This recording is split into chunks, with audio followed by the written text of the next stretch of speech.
Feel the real fear with us. প্রিয় listeners, আসসালামু আলাইকুম। দেশ ও দেশের বাইরে যে যেখান থেকে আফনান দ্য হরর ওয়ার্ল্ডের আজকের 117তম এপিসোডের সাথে যুক্ত হচ্ছেন বা পরবর্তীতে হবেন, সকলকে জানাচ্ছি শুভেচ্ছা ও ভালোবাসা। আশা করি সবাই ভালো আছেন, সুস্থ আছেন। প্রিয় লিসেনার্স, আজকের এপিসোডে আপনাদের পাঠানো ছয়টি ঘটনা নিয়ে আমরা হাজির হয়েছি। আশা করছি ঘটনাগুলি আপনাদের ভয়ের শিহরণ জাগাতে সক্ষম হবে ইনশাল্লাহ। প্রিয় লিসেনার্স, আমরা আমাদের এপিসোডের প্রথম ঘটনায় চলে যাওয়ার আগে সেই পরিচিত কিছু কথা বারবার বলতে হয়। এই ভিডিওটার লাইক বাটনে প্রেস করতে ভুলবেন না, আর আমাদের এই ভিডিওটার লিঙ্কটাও শেয়ার করার অনুরোধ করছি। যারা ভয়ের ঘটনা শুনতে ভালোবাসেন, বিশেষ করে সত্য ভয়ের ঘটনা শুনতে ভালোবাসেন, তাদেরকে আমাদের এই চ্যানেলের লিঙ্কটা শেয়ার করবেন। আপনাদের পার্সোনাল আইডিতেও আমাদের এই লিঙ্কটা শেয়ার করবেন। তাহলে সেই ভয়ের ঘটনাগুলো আপনাদের মাধ্যমে তাদের কাছে আমরা পৌঁছে দিতে পারবো। আমাদের আরও বেশি সাবস্ক্রাইবার্স প্রয়োজন, কেননা তাদের কাছ থেকেও ভয়ের ঘটনা প্রতিনিয়ত আমরা সংগ্রহ করতে চাই। না হলে আমরা আপনাদের সামনে এত ঘটনা কিভাবে উপস্থাপন করব? যদি আরও সাবস্ক্রাইবার্স আমাদের সাথে যুক্ত হয়, তাদের কাছ থেকে আরও ঘটনা পাই, তাহলে আরও দীর্ঘ একটা সময় আপনাদের সাথে ভয়ের ঘটনা নিয়ে হাজির থাকতে পারবো ইনশাল্লাহ। আশা করছি আমাদের সেই পথ চলায় আপনারাও সামিল হবেন এবং সহযোগিতা করবেন ইনশাল্লাহ। আল্লাহ চাহেন তো আমরা অনেকটা পথ এইভাবেই একত্রে পাড়ি দিতে সক্ষম হব। প্রিয় লিসেনার্স, এই ভিডিওর ডিসক্রিপশনে আমার আরও একটি ইউটিউব চ্যানেল লিঙ্ক দেওয়া রয়েছে। ডিসক্রিপশনের একদম উপরের দিকে আফনান্স বি লেখা দেখবেন, সেখানে ক্লিক করলেই আমার ওই চ্যানেলেও চলে যেতে পারবেন। সেখানে গিয়ে ওই চ্যানেল সাবস্ক্রাইব করতে পারবেন। প্রিয় লিসেনার্স, আমাদের ফেসবুক পেজ এবং গ্রুপ রয়েছে আফনান দ্য হরর ওয়ার্ল্ড নামে। আপনারা আমাদের ফেসবুক পরিবারের সদস্য হয়ে ফেসবুক পেজে আপনারা আপনাদের মূল্যবান মতামত এবং ফেসবুক গ্রুপে আপনারা আপনাদের মূল্যবান মতামতগুলো কমেন্ট করে জানাতে পারবেন। ফেসবুক পেজে কমেন্ট করতে পারবেন, আর ফেসবুক গ্রুপে পোস্টও করতে পারবেন, কমেন্টও করতে পারবেন। আর এই ভিডিওর কমেন্ট সেকশনে তো অবশ্যই কমেন্ট করতে পারবেন। প্রিয় লিসেনার্স, আপনারা যারা ঘটনা পাঠাতে চান তারা লিখে অথবা রেকর্ড করে যে কোনোভাবে ঘটনা পাঠাতে পারবেন afnanthehorrorworld@gmail.com এই ইমেল অ্যাড্রেসে। ইমেল অ্যাড্রেসের স্পেলিংটা হচ্ছে AFNANTHEHORRORWORLD afnanthehorrorworld@gmail.com। স্পেলিংটাও ভিডিওর ডিসক্রিপশনে দেওয়া রয়েছে, সেখানে গিয়ে স্পেলিংটা চেক করে নিতে পারবেন। প্রিয় লিসেনার্স, চলুন কথা না বাড়িয়ে সরাসরি ঘটনাতে চলে যাই। আমাদের প্রথম যে ঘটনা, এই ঘটনাটি আমি পড়ার পর ঘটনা যিনি পাঠিয়েছেন তার সাথেও কথা বলি মোবাইল ফোনে। তো উনি আরও কিছু তথ্য আমাকে দেন, কারণ ঘটনাটি খুবই রহস্যময় ছিল, আমার আরও কিছু তথ্য জানার প্রয়োজন ছিল। এই জন্য আমি তার কাছ থেকে কিছু তথ্য নেই। তো চলুন ঘটনাতে চলে যাই। আশা করছি এই ঘটনাটি আপনাদের সকলের মনে দাগ কাটতে সক্ষম হবে ইনশাল্লাহ। তো আমাদেরকে যিনি ঘটনা পাঠিয়েছেন ওনার নাম ডাক্তার মোহাম্মদ আব্দুর রাজ্জাক। ওনার বাড়ি ময়মনসিংহ জেলার ফুলবাড়িয়া উপজেলার আসিম ইউনিয়নে। আর আসিম বাজারে ওনার একটি ফার্মেসিও রয়েছে। উনি অনেক আগে থেকেই আমাদের চ্যানেলে প্রচারিত সব ঘটনা শোনেন, আর এটি ওনার পাঠানো প্রথম ঘটনা বলে উনি উল্লেখ করেছেন। তো যেই ঘটনাটি উনি শেয়ার করেছেন, এই ঘটনাটি ঘটেছিল 2017-এর শেষ দিকে। ঘটনাটির কথা মনে হলে আজও ওই গ্রামের মানুষের মন ভারাক্রান্ত হয়। এটি এমন একটা ঘটনা ওই সময় সকলের মনে খুব নাড়া দিয়েছিল। তো এই ঘটনাটি উনি অনেকদিন ধরে পাঠাবেন বলে ভাবছিলেন বলে উল্লেখ করেছেন, কিন্তু ঘটনাটির পুঙ্খানুপুঙ্খ বিষয়গুলো ওনার জানা ছিল না। কারণ ঘটনাটি যে এলাকায় ঘটে ওই এলাকার কোনো লোককে দেখলেই উনি ওনার ফার্মেসিতে ডেকে নিতেন এবং ওই ঘটনাটি সম্পর্কে আরও কিছু জানতে চাইতেন। কিন্তু যখনই কোনো লোক ঘটনাটি শেয়ার করত, পরিপূর্ণভাবে কেউ জানতো না। এটা একটা বড় সমস্যা ছিল। এরপর এই যে আব্দুর রাজ্জাক ভাই, উনি যার সাথে ঘটনা ঘটেছিল তার মামার সাথে যোগাযোগ করেন। তার মামা একজন মুদি দোকানদার এবং তার খুব পরিচিতই একজন, মানে এই আব্দুর রাজ্জাক ভাই পরিচিত একজন। তো রাত তখন 12টার মতো ওনার ফার্মেসি বন্ধ করে আব্দুর রাজ্জাক ভাই এবং ওনার ভাতিজা বেরিয়ে পড়েন ঘটনা শোনার উদ্দেশ্যে। এরপরে ওই যে যিনি মামা, যার সাথে ঘটনা ঘটেছিল, তার সাথে গিয়ে কথা বলেন এবং পুরো ঘটনাটি যখন কালেক্ট করেন এরপরেই আমাদেরকে লিখে পাঠিয়েছেন। প্রিয় লিসেনার্স, কেন এতগুলো কথা বললাম, ঘটনা পরিপূর্ণভাবে শোনার পর বুঝতে পারবেন এবং ঘটনা শোনার পর আপনাদের মনে অনেকগুলো প্রশ্নের উদয় হবে।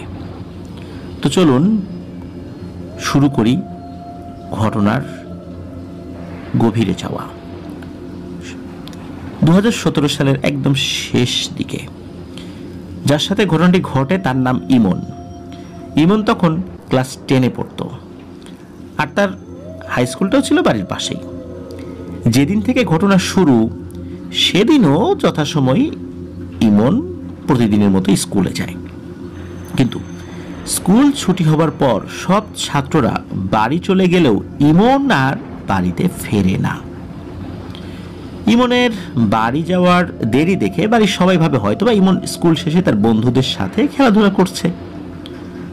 এভাবে যখন মাগরিবের আজান দিয়ে দেয় তখনও তো ইমন বাড়িতে ফেরেনি। এই দেখে তো বাড়ির সবাই খুব দুশ্চিন্তায় পড়ে যায়। বলে রাখা ভালো, এই ইমন কিন্তু তার মা বাবার একমাত্র ছেলে সন্তান, তাই ইমন ছিল সবার খুবই আদরের। তো মাগরিবের পরও যখন ইমন বাড়িতে ফিরে আসছিল না তখন বাড়ির সবাই বের হয়ে ইমনকে খুঁজতে। এর আগে কিন্তু কখনোই ইমন কাউকে না বলে বাড়ি থেকে কোথাও এভাবে যায়নি, সে নির্দিষ্ট সময় বাড়িতে ফেরত আসতো। তো সবাই তো ইমনকে খোঁজাখুঁজি করছে।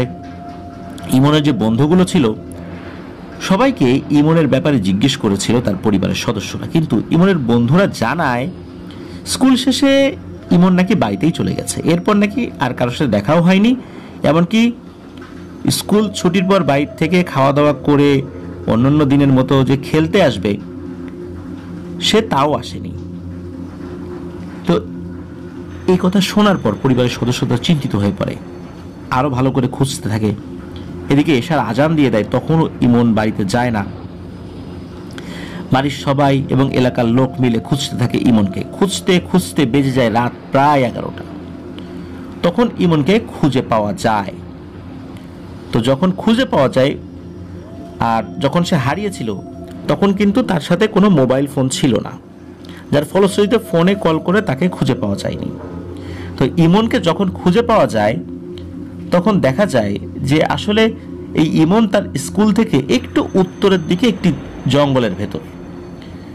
ইমনকে যখন ওই জঙ্গলের ভেতর থেকে উদ্ধার করা হয় তখন সবাই এক অদ্ভুত ঘটনা দেখে। ইমনের হাত পা বাঁধা, আর তার হাত পা বাঁধা ছিল কিন্তু কোনো দড়ি বা শক্ত কোনো কিছু দিয়ে না, এই জঙ্গলি যেই চিকন চিকন লতা পাতা থাকে ওগুলো দিয়ে। ইমন ওখানে সেন্সলেস হয়ে পড়েছিল। এই অবস্থা দেখে তো সবাই খুবই অবাক হয়, আর অবাক হওয়ারই কথা, কেননা ইমন ছিল খুবই শান্ত একটি ছেলে আর ওর চেহারার ভেতর এক অন্য ধরনের মাধুর্য রয়েছে যা সকলকে আকৃষ্ট করত। তার এই অবস্থা কে করলো আর ওর সাথে এমন ঘটনা ঘটাবেই বাকি? কারণ ইমনের পরিবার ওই এলাকার মধ্যে খুবই প্রভাবশালী একটি পরিবার। কেউ এই টাইপের কাজ করবে তার সাথে এটা কেউ সাহস করবে না, আর কেউ তার সাথে এই টাইপের কাজ করার কথাও না, কারণ ও খুবই ভালো ছেলে, কারোর সাথে ঝগড়াঝাটি মারামারি এগুলো কিছু নাই, তো কারোর সাথে শত্রুতাও নাই। তো এক একজন এক এক ধরনের কথা বলছে যে নিশ্চয়ই ওর বন্ধু বান্ধবরা এই কাজ করেছে, স্কুলে হয়তো বা কারোর সাথে ঝগড়াঝাটি হয়েছে, রাগ করে এই কাজ করেছে। আবার কেউ কেউ বলছে যে এটা মনে হয় জিনের কাজ। যাই হোক, সবাই মিলে ইমনকে বাড়িতে নিয়ে আসে, মাথায় পানি ঢালা হয়, ইমনের জ্ঞান ফেরানো হয়। ইমন যখন একটু স্বাভাবিক হয় তখন তো সবাই তাকে জিজ্ঞেস করে কি হয়েছিল তার সাথে।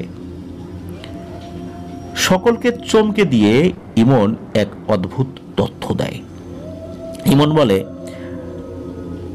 ইমন যখন স্কুল থেকে বাড়ি ফেরত আসছিল তখন নাকি হঠাৎ করে ইমনের প্রচন্ড মাথা ব্যথা শুরু হয়, এবং এমন মাথা ব্যথা যে ইমন নিজ থেকেই অজ্ঞান হয়ে যায়। এরপরে তার সাথে কি ঘটেছে আর কিছু জানা যায় নাই, আর স্কুলেও কারোর সাথে তার কোনো ঝগড়াঝাটি হয় নাই, কারোর সাথে তার কোনো হাতাহাতি মারামারি এগুলো কিচ্ছু হয় নাই, যার ফলশ্রুতিতে তার বন্ধু বান্ধবরা এই কাজ করবে এরকম কোনো সম্ভাবনাই নেই। এখানে আরও একটা ব্যাপার, ইমনকে যে জায়গাতে পাওয়া গিয়েছিল ওই জায়গা সহ আশেপাশের বেশ কিছু জায়গাটা নিয়ে যে লতাপাতা ঝোপঝাড় ছিল ওই জায়গাগুলো একদম দোমড়ানো মোচড়ানো ছিল। দেখে মনে হবে যে বাঘ এবং সিংহ লড়াই করেছে বা ভারী কোনো কিছু ওখানে দীর্ঘ সময় লড়াই করেছে, যার কারণে এরকম দুমড়ে মুচড়ে গেছে আশেপাশের ঝোপঝাড়। আরও একটা অদ্ভুত ব্যাপার হলো, ইমনের শরীরে কিন্তু কোনো ক্ষত চিহ্ন বা আঘাতের চিহ্ন ছিল না, কোনো দাগই ছিল না। পরে সবাই শিওর হয় এই ঘটনা কোনো মানুষ ঘটায়নি। এরপরেই ইমনের পরিবার চিন্তা করে যে যেহেতু একবার এই ধরনের ঘটনা ঘটেছে, ইমনকে দ্রুত ভালো একটা ট্রিটমেন্ট করাতে হবে, আর অবশ্যই সেটা কবিরাজি ট্রিটমেন্ট। ইমনের পরিবার ভালো একজন কবিরাজ খুঁজতে থাকে। তো তারা যে কবিরাজের কাছেই যেত, সেই কবিরাজি ইমনের ব্যাপারটা নিয়ে আর খুব বেশি দূর এগোতো না। কেন এগোতো না এই বিষয়টি ইমনের পরিবারের সদস্যদের সাথেও তারা শেয়ার করতো না বা বলতো না। কোনো একটা অজুহাত দেখিয়ে বা কোনো একটা কিছু বলে তারা পাশ কাটিয়ে যেত, বা একটা পর্যায়ে গিয়ে তারা পারতো না, কিন্তু কখনোই বলতো না যে আসলে ব্যাপারটা কি, অথবা তারা বলতেই পারতো না বা বুঝতেই পারতো না, এমন কিছু একটা হতে পারে। তো এরপর একজন কবিরাজ মোটা অঙ্কের একটা টাকা নিয়ে ইমনকে একটি বন্ধের তাবিজ দেয়, মানে তাকে তার শরীর বন্ধ করে দেয়া বা এই টাইপের কিছু একটা, আর বলে দেয় যেন ইমনকে দিনের বেলাই হোক বা রাতের বেলাই হোক একলা যেন কোথাও ইমনকে যেতে না দেয়া হয়। তখন থেকেই ইমনকে সবাই চোখে চোখে রাখত। তো এই ঘটনার কয়েকদিন পর, 3-4 দিন পর বা এরকম একটা সময় হবে আর কি, ইমনের বাবা এবং ইমনের মামা, যার কাছ থেকে ঘটনা সংগ্রহ করেছেন আব্দুর রাজ্জাক ভাই, তো ইমনের সেই মামা, মানে মোট 3 জন ছিল আর কি, তারা 3 জন মিলে এই আসিম বাজার এসেছিল কোনো একটা প্রয়োজনে। তো প্রয়োজন শেষে তারা বাজার থেকে বাড়ির পথে রওনা হয় হেঁটে হেঁটে। তখন রাত 10টা 10:30 এরকম সময় হবে আর কি, বাজে আর কি। তো বাড়ি যাবার পথে সবার সামনে ছিল ইমনের মামা, মাঝখানে ইমন, আর পেছনে ছিল ইমনের বাবা।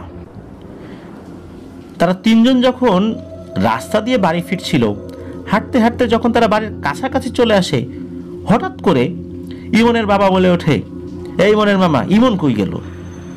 তো ইমনের মামা চমকে উঠে পেছন দিকে তাকায়, তাই তো ইমন কই গেল? দুইজনই তো অবাক হয়ে যায়, কারণ তারা ইমনকে রেখেছিল একদম মাঝ বরাবর। সেখান থেকে ইমন কোথায় গেল? মানে পাশাপাশি থাকলে সকলের চোখ সামনের দিকে থাকে, কিন্তু ইমনকে যদি লম্বালম্বি হেঁটে মাঝে রাখা হয় তাহলে ইমনের বাবার চোখের সামনেই তো সবসময় থাকবে। এইভাবেই কিন্তু ইমনকে নিয়ে হেঁটে তারা আসছিলেন। এর ভেতর থেকে ইমন গেল কোথায়? তখন তো তারা খুব অস্থির হয়ে পড়েন, এবং এটাই স্বাভাবিক। ইমনকে ডাকাডাকি শুরু হয়ে যায়। তাদের এই ডাকাডাকির আওয়াজ শুনে আশেপাশের মানুষও বাড়ি থেকে বের হয়ে আসে। তারাও জিজ্ঞেস করে কি হয়েছে, শুনে যায় কাহিনী। যেহেতু কয়েকদিন আগের ঘটনা যেটা ঘটেছে ইমনের সাথে গ্রামের সবাই তো জেনে ফেলেছিল, তাই কারো আর বুঝতে বাকি হয়নি যে ইমনের সাথে কি ঘটনা ঘটতে চলছে। তখন এলাকার নারী পুরুষ মিলে সবাই এক হয়ে ইমনকে খুঁজতে থাকে। এদিকে ইমনের মায়ের কানে যখন এই ছেলের হারিয়ে যাওয়ার সংবাদ আসে, উনি তো পাগলের মতো হয়ে যান। হওয়াটাই স্বাভাবিক, একমাত্র ছেলে। ইমনের চাচারা, এলাকার যুবকরা মিলে, এমনকি তাদের পরিচিত যত মানুষ আছে সবাই মিলে, যাদের যাদের বাইক আছে, বাইক নিয়ে বিভিন্ন দিকে চলে গেছে ভাগ হয়ে। তারপর গ্রামের মহিলারাও খুঁজছে ওই রাতের বেলাও, কিন্তু ইমনের কোনো হদিস নাই। ইমন এভাবে সবার সামনে থেকে কিভাবে হারিয়ে গেল? ইমন যখন হারিয়ে যায় তখন তার সাথে কিন্তু মোবাইল ফোন ছিল। সবাই তো ইমনের নাম্বারে একের পর এক কল দিয়েই যাচ্ছে। ইমনের ফোনে একবার কল ঢোকে, আবার বন্ধ দেখায়। তো ইমনের মামা আব্দুর রাজ্জাক ভাইকে বলেছিলেন সেদিন নাকি প্রায় 100-র উপরে বাইক নিয়ে ইমনকে খোঁজা হয়েছিল। আগেই বলা হয়েছিল যে ইমনের পরিবার কিন্তু একটা সম্ভ্রান্ত পরিবার ওই এলাকায়। তো তো সবাই মিলে পুরো এলাকা এবং আশেপাশে যত জায়গা আছে সমস্ত জায়গা তন্ন তন্ন করে খুঁজেছিল। এই জায়গাগুলোতে বাইক নিয়ে যাওয়া যায় সেখানে বাইক নিয়ে খোঁজা হয়েছে, যেখানে বাইক নিয়ে খোঁজা সম্ভব না সেখানে পায়ে হেঁটে ঝোপ জঙ্গলের ভিতরে খোঁজা হয়েছে। আর কিছু মানুষ ইমনের ফোনে কল রিচ করার বা কল ঢোকানোর চেষ্টা করেই যাচ্ছিল। রাত যখন 12:30 হঠাৎ করে ইমন তার ফোন রিসিভ করে। আর ইমন যে ফোনটা রিসিভ করে এই ফোনটা ছিল তার মামার। তো মামা যখন ইমনকে জিজ্ঞেস করে, ইমন বাবা তুমি কোথায়, তখন ইমন নাকি এক ধরনের নাকি নাকি গলায় জবাব দেয় যে আমি একটি ব্রিজে দাঁড়িয়ে আছি, এবং জায়গাটার নামও বলে। ওই জায়গাটা ছিল ইমনদের বাড়ি থেকে প্রায় 12 থেকে 13 কিলোমিটার দূরে। তখন ইমনকে তার মামা বলে, মানে খুব ভালো করে বলে, ইমন তুমি ওখানেই দাঁড়াও, আমরা অল্প সময়ের মধ্যেই ওখানে চলে আসছি। তো ও যে এলাকার কথা বলেছিল ওই এলাকাতেও কিছু লোক খুঁজতে চলে গিয়েছিল, সাথে সাথে তাদেরকেও ফোন করে জানানো হয় এবং ওরা কয়েক মিনিটের মধ্যেই ওই ব্রিজের ওখানে চলে যায়। ব্রিজের ওখানে গিয়েই ওর মামাকে ফোন দেয়, এই মামা ইমন তো এই ব্রিজের উপরে নাই। তখন ওর মামা বলে যে তোমরা আশেপাশে তাহলে খুঁজে দেখো, আমি দ্রুত অল্প সময়ের মধ্যে ওখানে চলে আসছি। তো ওনারা ওখানে চলে আসেন এবং তাকে ওইখানেও খুঁজে পাওয়া যায় না, ব্রিজের আশেপাশের এলাকাগুলোতেও খুঁজে পাওয়া যায় না।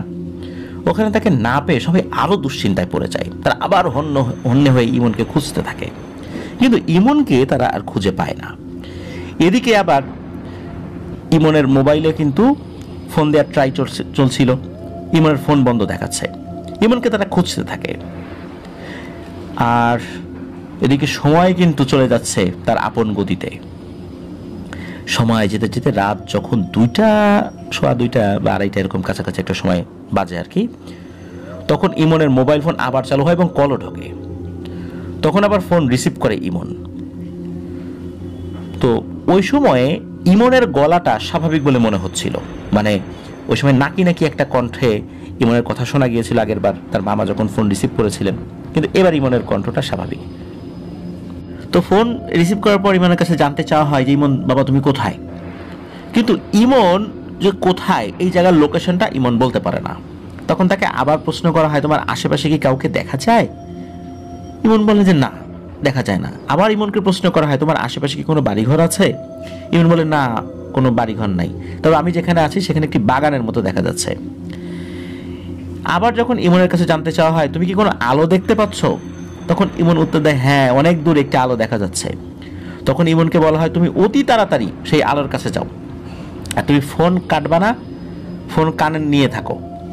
তো এই কথাগুলো শোনার পর ইমন ওই আলোর দিকে লক্ষ্য করে হাঁটতে থাকে এবং একটা সময় সে আলোর কাছে পৌঁছেও যায়। আলোর কাছে পৌঁছানোর পর দেখতে পায় যে ওইটা আসলে একটা দোকান। অনেক রাত হয়ে গিয়েছিল, ওই দোকানদার ওই দোকান বন্ধ করে বাড়িতে যাওয়ার প্রস্তুতি নিচ্ছে। তো ওই যে ফোনে যিনি ছিলেন তখন উনি বলেন ইমন বাবা তুমি তোমার ফোনটা ওই লোকটার কাছে দাও। ইমন যখন ওই লোকটির কাছে ফোনটি দেয় তখন ওই লোকটির কাছে জানতে চাওয়া হয় যে এই জায়গাটা কোথায়, এই ছেলেটা কোথায় এসেছে, আমরা ওর পরিবারের সদস্য। তখন ওই লোকটি যে জায়গার নাম বলে এটা শুনে তো সবাই খুব হতবাক হয়ে যায়, কেননা এত অল্প সময়ের মধ্যে একজন লোক কিভাবে এত দূরে যেতে পারে। জায়গাটি ছিল মূলত টাঙ্গাইল শহরের দক্ষিণ সাইডের একদম লাস্ট বর্ডার। তখন লোকটিকে ইমনের ব্যাপারে সব ঘটনা খুলে বলা হয় এবং এটাও বলা হয় যে আমরা না আসা পর্যন্ত আপনি যেভাবেই হোক ওকে কাছে রাখবেন, এক মুহূর্তের জন্য আপনার চোখের আড়াল করবেন না, আমরা যত দ্রুত সম্ভব ওখানে চলে আসছি। আর আমরা ছাড়া অন্য কেউ যদি আসে, একজন লোক আসে বা দুইজন লোক আসে, ইমন যাদেরকে চেনে না এদের কাছে কিন্তু ইমনকে কখনো দিবেন না। আমরা আসার পরে মোবাইলে কল দিয়েও আপনার সাথে বা কোনোভাবে এই যে আমার যে কণ্ঠ এটা নিশ্চিত হবেন, তারপরে মানে তাকে যতদূর সম্ভব বুঝাই দেওয়া হয় যেন ওনাদেরকে ছাড়া কারো কাছে ইমনকে হস্তান্তর না করা হয়। তো ওনারা তো দ্রুত রওনা দিয়েছেন, আর লোকটিও ইমনের ব্যাপারে সব বুঝতে পারে। গ্রামের মানুষ তো, ওনারাও আসলে বয়স হয়ে গেছে, এইসব বিষয় ওনাদেরও বোঝার কথা। তো উনি বুঝতেও পারেন ইমনকে, উনি হাত ধরে বাসায় নিয়ে গেছেন। ওনার বাসাটা কাছাকাছি ছিল, মানে চোখের সামনে রেখেছেন, পাশাপাশি রেখেছেন, বিষয়টা এরকম না, উনি এক হাত দিয়ে ইমনের হাতটিকে ধরে রেখেছেন এবং ধরে তার বাসায় নিয়ে গেছেন। তো ইমনের নাকি এমন অবস্থা ছিল সমস্ত শরীরে মাটি লেগেছিল। আর ইমন যখন বাসা থেকে বের হয়েছিল তখন লুঙ্গি পরে বের হয়েছে, তার লুঙ্গিটাও ছেঁড়া ছিল। তো ওই লোকটি ইমনকে তার বাড়িতে নিয়ে গিয়ে একটি ভালো পরিষ্কার নতুন লুঙ্গি পরতে দেয়, আর ইমনকে সে পরিবারের সদস্যদের চোখের সামনে রেখে দেয়। উনি কোনো কারণে 2 মিনিটের জন্য সরেছেন, কিন্তু পরিবারের সদস্যরা ওর দিকে তাকিয়ে আছে, মানে দেখছে, মানে এক মুহূর্তের জন্য ইমনের দিক থেকে কেউ চোখ সরাচ্ছে না। তো এই যে জায়গাটার লোকেশন যখন পেয়েছেন, তো ইমনের বাবা, চাচা, মামা যারা আছেন আর কি, ওনারা একটি মাইক্রোবাস নিয়ে দ্রুত সেখানে রওনা দিয়েছেন। প্রায় 2.5 ঘন্টা জার্নির পর ওনারা সেখানে গিয়ে পৌঁছান। প্রতিমধ্যে ইমনের বাবা চাচাদের সাথে কোনো ধরনের কোনো সমস্যা হয়নি। সেখানে গিয়ে তারা লোকটিকে অসংখ্য ধন্যবাদ জানান এবং ইমনকে নিয়ে রওনা হন বাড়ির পথে। ওনারা কোনো ধরনের সমস্যা ছাড়াই বাড়িতে চলে আসেন, প্রতিমধ্যে কোনো সমস্যা হয়নি। এদিকে কিন্তু ইমনের পরিবার হন্যে হয়ে একজন ভালো কবিরাজ খোঁজ করেই যাচ্ছিলেন। তারা যেখানেই শুনতেন যে একজন ভালো কবিরাজ আছে সেখানেই চলে যেতেন, কিন্তু কোনো কবিরাজই ইমনের ব্যাপারে কিছুই করতে পারেনি। যদিও প্রত্যেকেই চেষ্টা করেছে তাদের জায়গা থেকে, প্রত্যেকেই একটি জিনকে হাজির করার চেষ্টা করেছে। সবাই বুঝতে পেরেছিল ইমনের সাথে কোনো ধরনের কোনো সমস্যা আছে, কিন্তু কে সমস্যা করছে তাকে হাজির করার চেষ্টা করেছিল, কিন্তু কোনোভাবেই তারা পারেনি। এরপরও ইমনের পরিবার হাল না ছেড়ে অসহায়ের মতো ঘুরতে থাকে কবিরাজের দ্বারে দ্বারে। আরেকটি কথা, ইমনকে যখন বাড়ি আনা হয়, বাড়ি আনার পর থেকে রাত্রে ঘুমানোর সময় একটা লম্বা শিকল দিয়ে ইমনের কোমরে বেঁধে দেয়া হতো, আর শিকলের এক মাথা বাঁধা হতো ইমনের মায়ের কোমরে, আর এক মাথা বাঁধা হতো ইমনের বাবার কোমরে, আর ইমনকে রাখা হতো তার মা বাবার মাঝখানে। এটা হলো রাতের বেলা। তো ইমনও তো জানতো যে হঠাৎ করে তার উপর বিপদ হতে পারে, এই জন্য সেও শিকলটা নিজে থেকেই খুব সতর্কতার সাথে নিজেই পড়তো, আর মা বাবাও তো খুব অ্যালার্ট ছিল তার বিষয়ে। কিন্তু সকাল হলে আর শিকলের কোনো প্রয়োজন ছিল না। ঘুম থেকে ওঠার পর ইমন শিকল খুলে ফেলতো, তার মা বাবাও শিকল খুলে আর একটা জায়গায় রেখে দিত আর কি। দিনের বেলাতে কোনো সমস্যা নাই, কিন্তু দিনের বেলাতে ইমনকে সবাই চোখে চোখে রাখতো। এভাবে চলতে থাকে বেশ কয়েকটা দিন। তো একদিন এক কবিরাজ তাদেরকে একটি পরামর্শ দেয়, সেটা হলো ইমনকে বাড়ি থেকে দূরে কোথাও পাঠায় দেন, হয়তো বা এতে করে ইমনের সাথে ঘটা বিষয়গুলো থেমে যেতে পারে। কিন্তু ওই কবিরাজও বলতে পারছে না আসলে ব্যাপারটা কি। তো কবিরাজের এই কথাটাকে ইমনের পরিবার মেনে নেন এবং ইমনকে পাঠিয়ে দেওয়া হয় গাজীপুরে। গাজীপুরে ইমন যেখানে গিয়েছিল সেখানে তার 2জন ভাই থাকতো, মানে দুঃসম্পর্কের ভাই, এলাকার ভাই, আত্মীয় বটে, কিন্তু আপন ভাই না। ইমন পরিবারের একমাত্র ছেলে সন্তান ছিল। তা ওই 2জন একটি ফ্যাক্টরিতে চাকরি করত। তো ইমনকে তারা সেই ফ্যাক্টরিতে চাকরি নিয়ে দেয়। তো ইমনের যদিও চাকরি করার প্রয়োজনীয়তা ছিল না, চাকরির আসলে এটা নেয়ার উদ্দেশ্য ছিল ইমন যাতে ভালো থাকতে পারে। তো ইমন কয়েকদিন ভালো ভাগ করেই ফ্যাক্টরিতে কাজ করছিল, আর সেখানেও ইমনকে ওই 2 ভাই চোখে চোখে রাখতো, সবসময় নজরে রাখতো ইমন যেন একা একা কোথাও না যায়। ইমনও কোথাও যেত না, ও যে যেত বিষয়টা এরকম না, ও সবসময় ওই 2জনের কাছাকাছি থাকতো। তো এইভাবে চলতে থাকে দিন। দিন যেতে যেতে 1 মাস, 2 মাস, 3 মাস হয়ে যায়, আর ইমন আর বাড়িতে আসে না। বাড়ির সদস্যরাও ইমনকে আসতে বলে না, কারণ বাড়িতে আসলে আবার সমস্যা হতে পারে। এভাবে 3 মাসের মধ্যে ইমনের সাথে কোনো ধরনের কোনো প্যারানরমাল বিষয় ঘটেনি। তো তখন সবাই ধরে নিয়েছিল যে হয়তোবা ইমনের সাথে আর কোনো প্যারানরমাল বিষয় ঘটবে না। এই কারণে ইমনের উপর থেকে তাদের নজরদারিটা কিছুটা কমিয়ে দেয়, ওই 2জনও কিছুটা কমিয়ে দেয়, কারণ 3 মাস হয়ে গেছে, কোনো ধরনের কোনো ঘটনা ঘটেনি, সবকিছু স্বাভাবিক। 3 মাস পর একদিন ফ্যাক্টরি থেকে যখন লাঞ্চের ছুটি দেওয়া হয়, তখন সবাই যার যার মতো লাঞ্চ করছিল, আর যাদের বাসা কাছে ছিল তারা সবাই বাসায় গিয়ে লাঞ্চ করতো। তো এই ইমন যেই বাসায় থাকতো, ওই বাসায় ওই যে 2 ভাইও থাকতো, মানে একসাথে তারা থাকতো। ওই বাসাটাও ফ্যাক্টরির খুব কাছাকাছি ছিল, এই কারণে তারা লাঞ্চের সময় বাসায় চলে যেত। তো ওই দিন ওই 2 ভাই লাঞ্চ করার জন্য বাসায় গেলেও ইমন লাঞ্চ করার জন্য বাসায় যায়নি। ইমনকে কিন্তু ওই 2 ভাই অনেকবার ডেকেছিল বাসায় যাওয়ার জন্য, কিন্তু ইমন যায়নি। তো লাঞ্চের সময় শেষ হয়ে যায়, সবাই আবার অফিসেও ফিরে আসে, কিন্তু অফিসে ফিরে ইমনকে আর দেখতে পাওয়া যায় না। ওই 2 ভাই আর খুঁজে পায় না তাকে। ওরা তো সবাইকে জিজ্ঞেস করে ইমন কোথায়, কেউ তো কিছু বলতে পারে না। অফিসের কোথাও ইমনকে খুঁজে পাওয়া যায় না। সাথে সাথে ইমনের বাসায় ফোন করে এই বিষয়টা বলা হয়। ইমনের পরিবার এই খবর শোনার পর প্রচণ্ড ভয় পায় এবং খুব মর্মাহত হয়, আবার কোন বিপদ যেন ধেয়ে আসছে। তখনই দেরি না করে ইমনের বাবা এবং চাচারা আর ইমনের মামা বেরিয়ে পড়েন গাজীপুরের উদ্দেশ্যে, ইমন যেখানে থাকে সেখানে যাবার জন্য। আর তারা সেখানে পৌঁছেও যান যত দ্রুত সম্ভব। তারাও হন্যে হয়ে খুঁজতে থাকে ইমনকে, কিন্তু ইমনের কোনো দেখা পাওয়া যাচ্ছিল না। সেদিনও কিন্তু ইমনের সাথে মোবাইল ফোন ছিল, আর সবাই ইমনের ফোনে ফোন দেওয়ার ট্রাই করছিল, কিন্তু সেই আগের কাহিনী, একবার যদি ফোন খোলা থাকে তো আর একবার বন্ধ দেখায়। এভাবে বেশ কিছুক্ষণ পর ইমনের মোবাইল ফোনটা একেবারেই বন্ধ হয়ে যায়। তো তখন তারা চলে আসে ভালুকা মডেল থানায়, আর ডিউটিরত অফিসারকে সমস্ত বিষয় বুঝিয়ে বলা হয়। ইমনের বাবা চাচা যারা ছিলেন, তারা থানার যারা কর্মকর্তা ছিলেন তাদেরকেও বিষয়টা বলেন যে এরকম এর আগে হয়েছে, এখন মোবাইল ফোন ট্র্যাক করা ছাড়া আর তো কোনো উপায় নাই। তো ডিউটিরত অফিসারের নির্দেশে থানা থেকে একটি টিম বেরিয়ে পড়ে ইমনকে খুঁজতে, আর আরেকটি টিম প্রযুক্তির সাহায্যে খুঁজতে থাকে ইমনকে।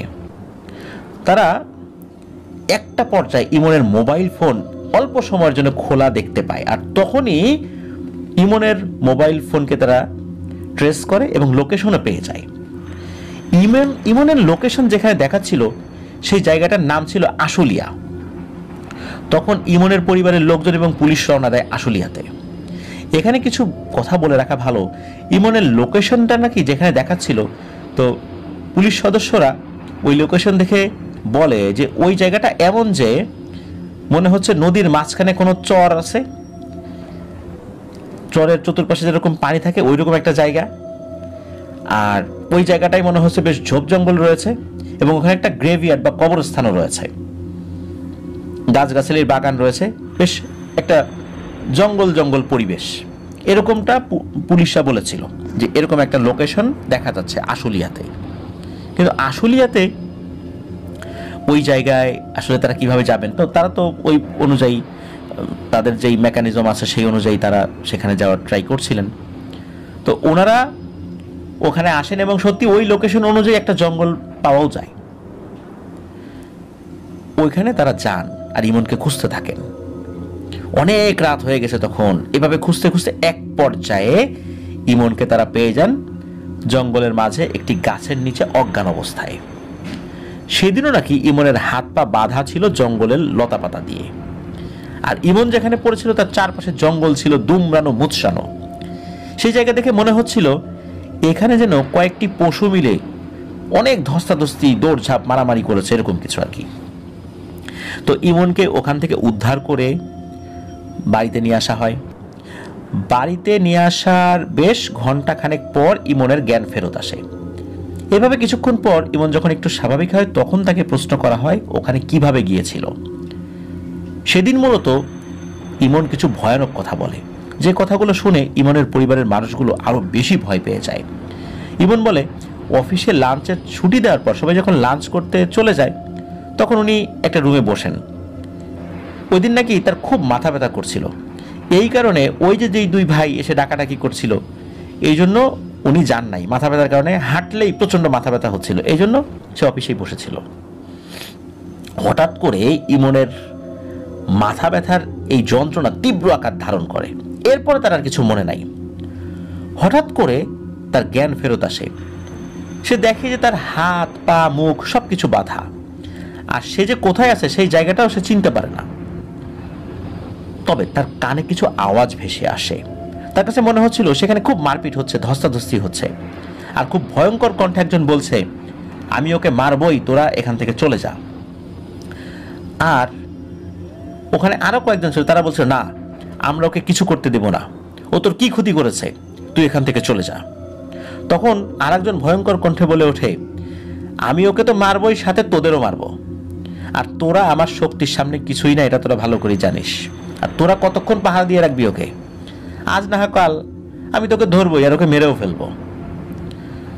তখন নাকি ইমন আবার জ্ঞান হারিয়ে ফেলে, শুধু এতটুকুই শুনেছিল। আবার যখন ইমনের জ্ঞান ফেরত আসে তখন দেখে সে তার বাড়িতে, আর তার সামনে তার পরিবারের লোকজন। ইমনের মুখে এই কথাগুলো শুনে বাড়ির লোকজন তো প্রচন্ড ভয় পায়। বলে রাখা ভালো, তখনও কিন্তু ইমনের পরিবারের সদস্যরা ভালো একজন কবিরাজের খোঁজ করেই যাচ্ছিলেন। তো তারা অনেক কবিরাজের কাছে গিয়েছে, কিন্তু ফলাফল তো কিছু হয় নাই, ফলাফল শূন্য। কোনো কবিরাজই সেই জিনটিকে হাজির করতে পারেনি। অনেক কবিরাজ অনেক বন্ধের তাবিজ দিয়েছে, কিন্তু তাবিজগুলো কোনো কাজে আসে নাই। তো এই ঘটনার 3 থেকে 4 দিন পর একজন কবিরাজ বলেন, মানে তার কাছে গিয়েছিল আর কি, ওই কবিরাজ বলেন যে অনেক দুর্ধর্ষ এবং অধরা জিনগুলোকেও তিনি বিভিন্ন সময় হাজির করেছেন, তো উনি এইটাকে হাজির করার চেষ্টা করবেন।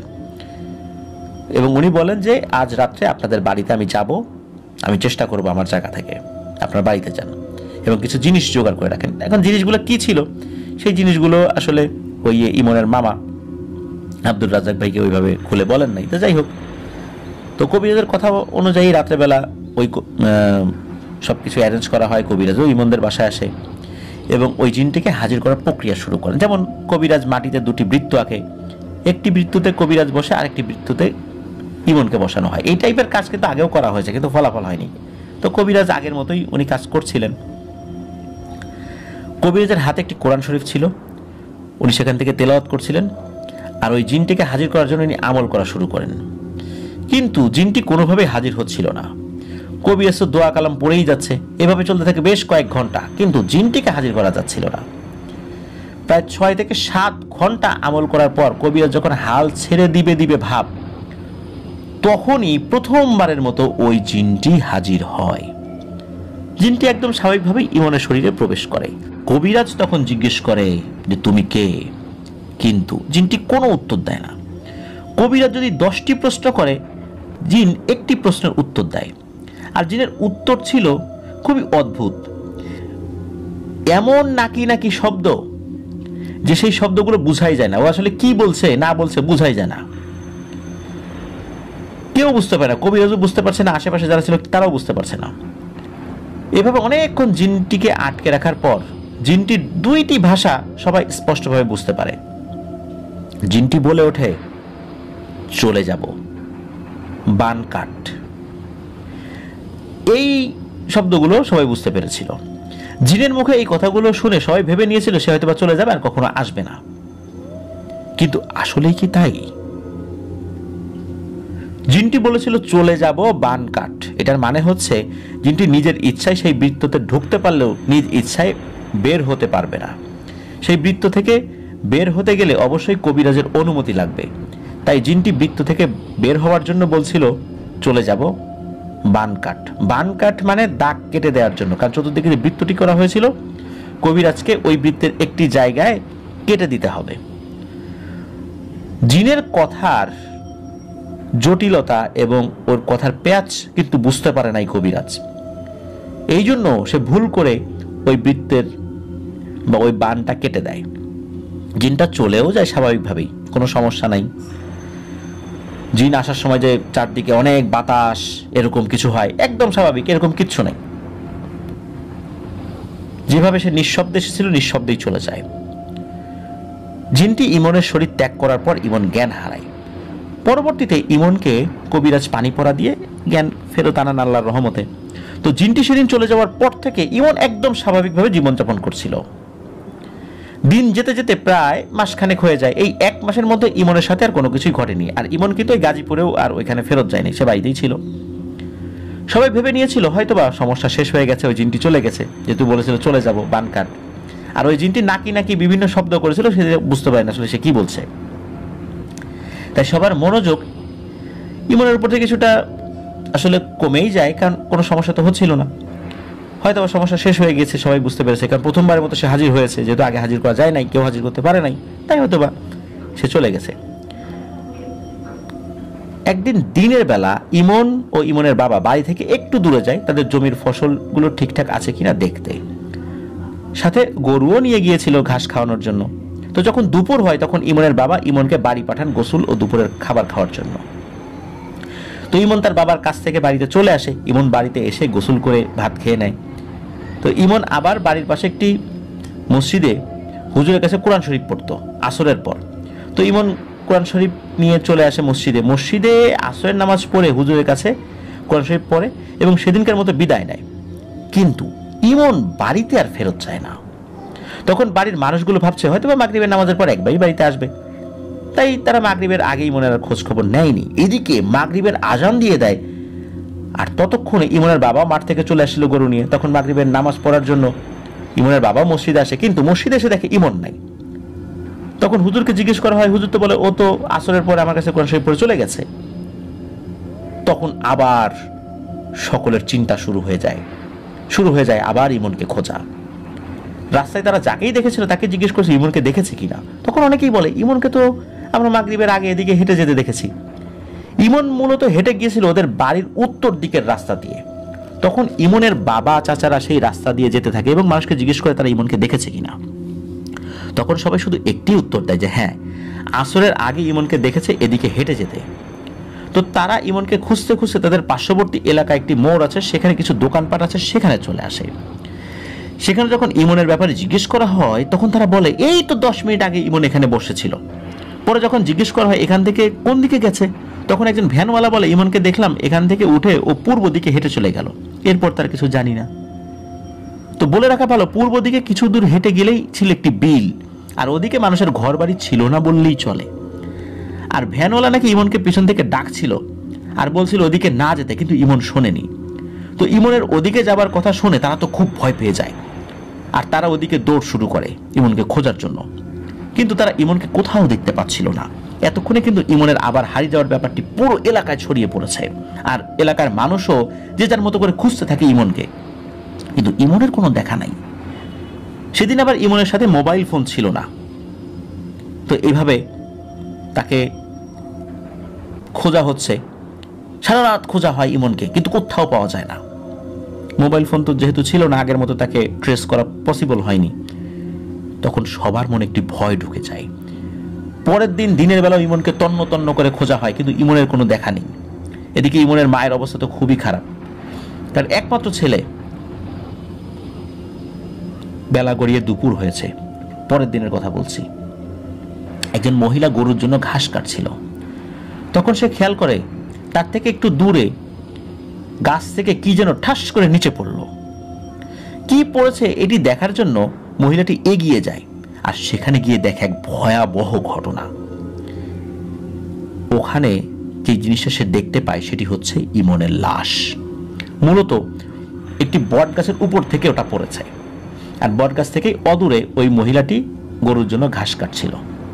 ইমনের লাশ দেখে তো সে ইমনকে চিনতে পারে। মহিলাটা খুব জোরে জোরে চিৎকার করতে থাকে, ভয়ে দৌড়াতে থাকে। মহিলাটির চিৎকারের শব্দে আশেপাশে মানুষজন চলে আসে, কি হয়েছে। তারাও এসে দেখে ইমনের নিথর দেহ পড়ে আছে। সেই জায়গাটি ছিল এমন যে ইমন আগের দিন যে মোড় থেকে পূর্ব দিকে হেঁটে গিয়েছিল সেদিকে বিলের পাশেই ছিল একটি বট গাছ, আর তার পাশেই ছিল একটি খেজুর গাছ। মূলত ইমনের লাশটি ছিল সেই বট গাছের উপর। ইমনের পরনে যে লুঙ্গিটি ছিল সেই লুঙ্গি দিয়ে ইমনের লাশটি সেই বট গাছে লটকানো ছিল। কিন্তু রাতের বেলা অনেকবার সেই বট গাছের আশেপাশে ইমনকে খোঁজা হয়েছে, উপরের দিকে টর্চও লাগানো হয়েছিল, মানে টর্চের আলো ফেলা হয়েছিল, কিন্তু সেখানে ইমন ছিল না।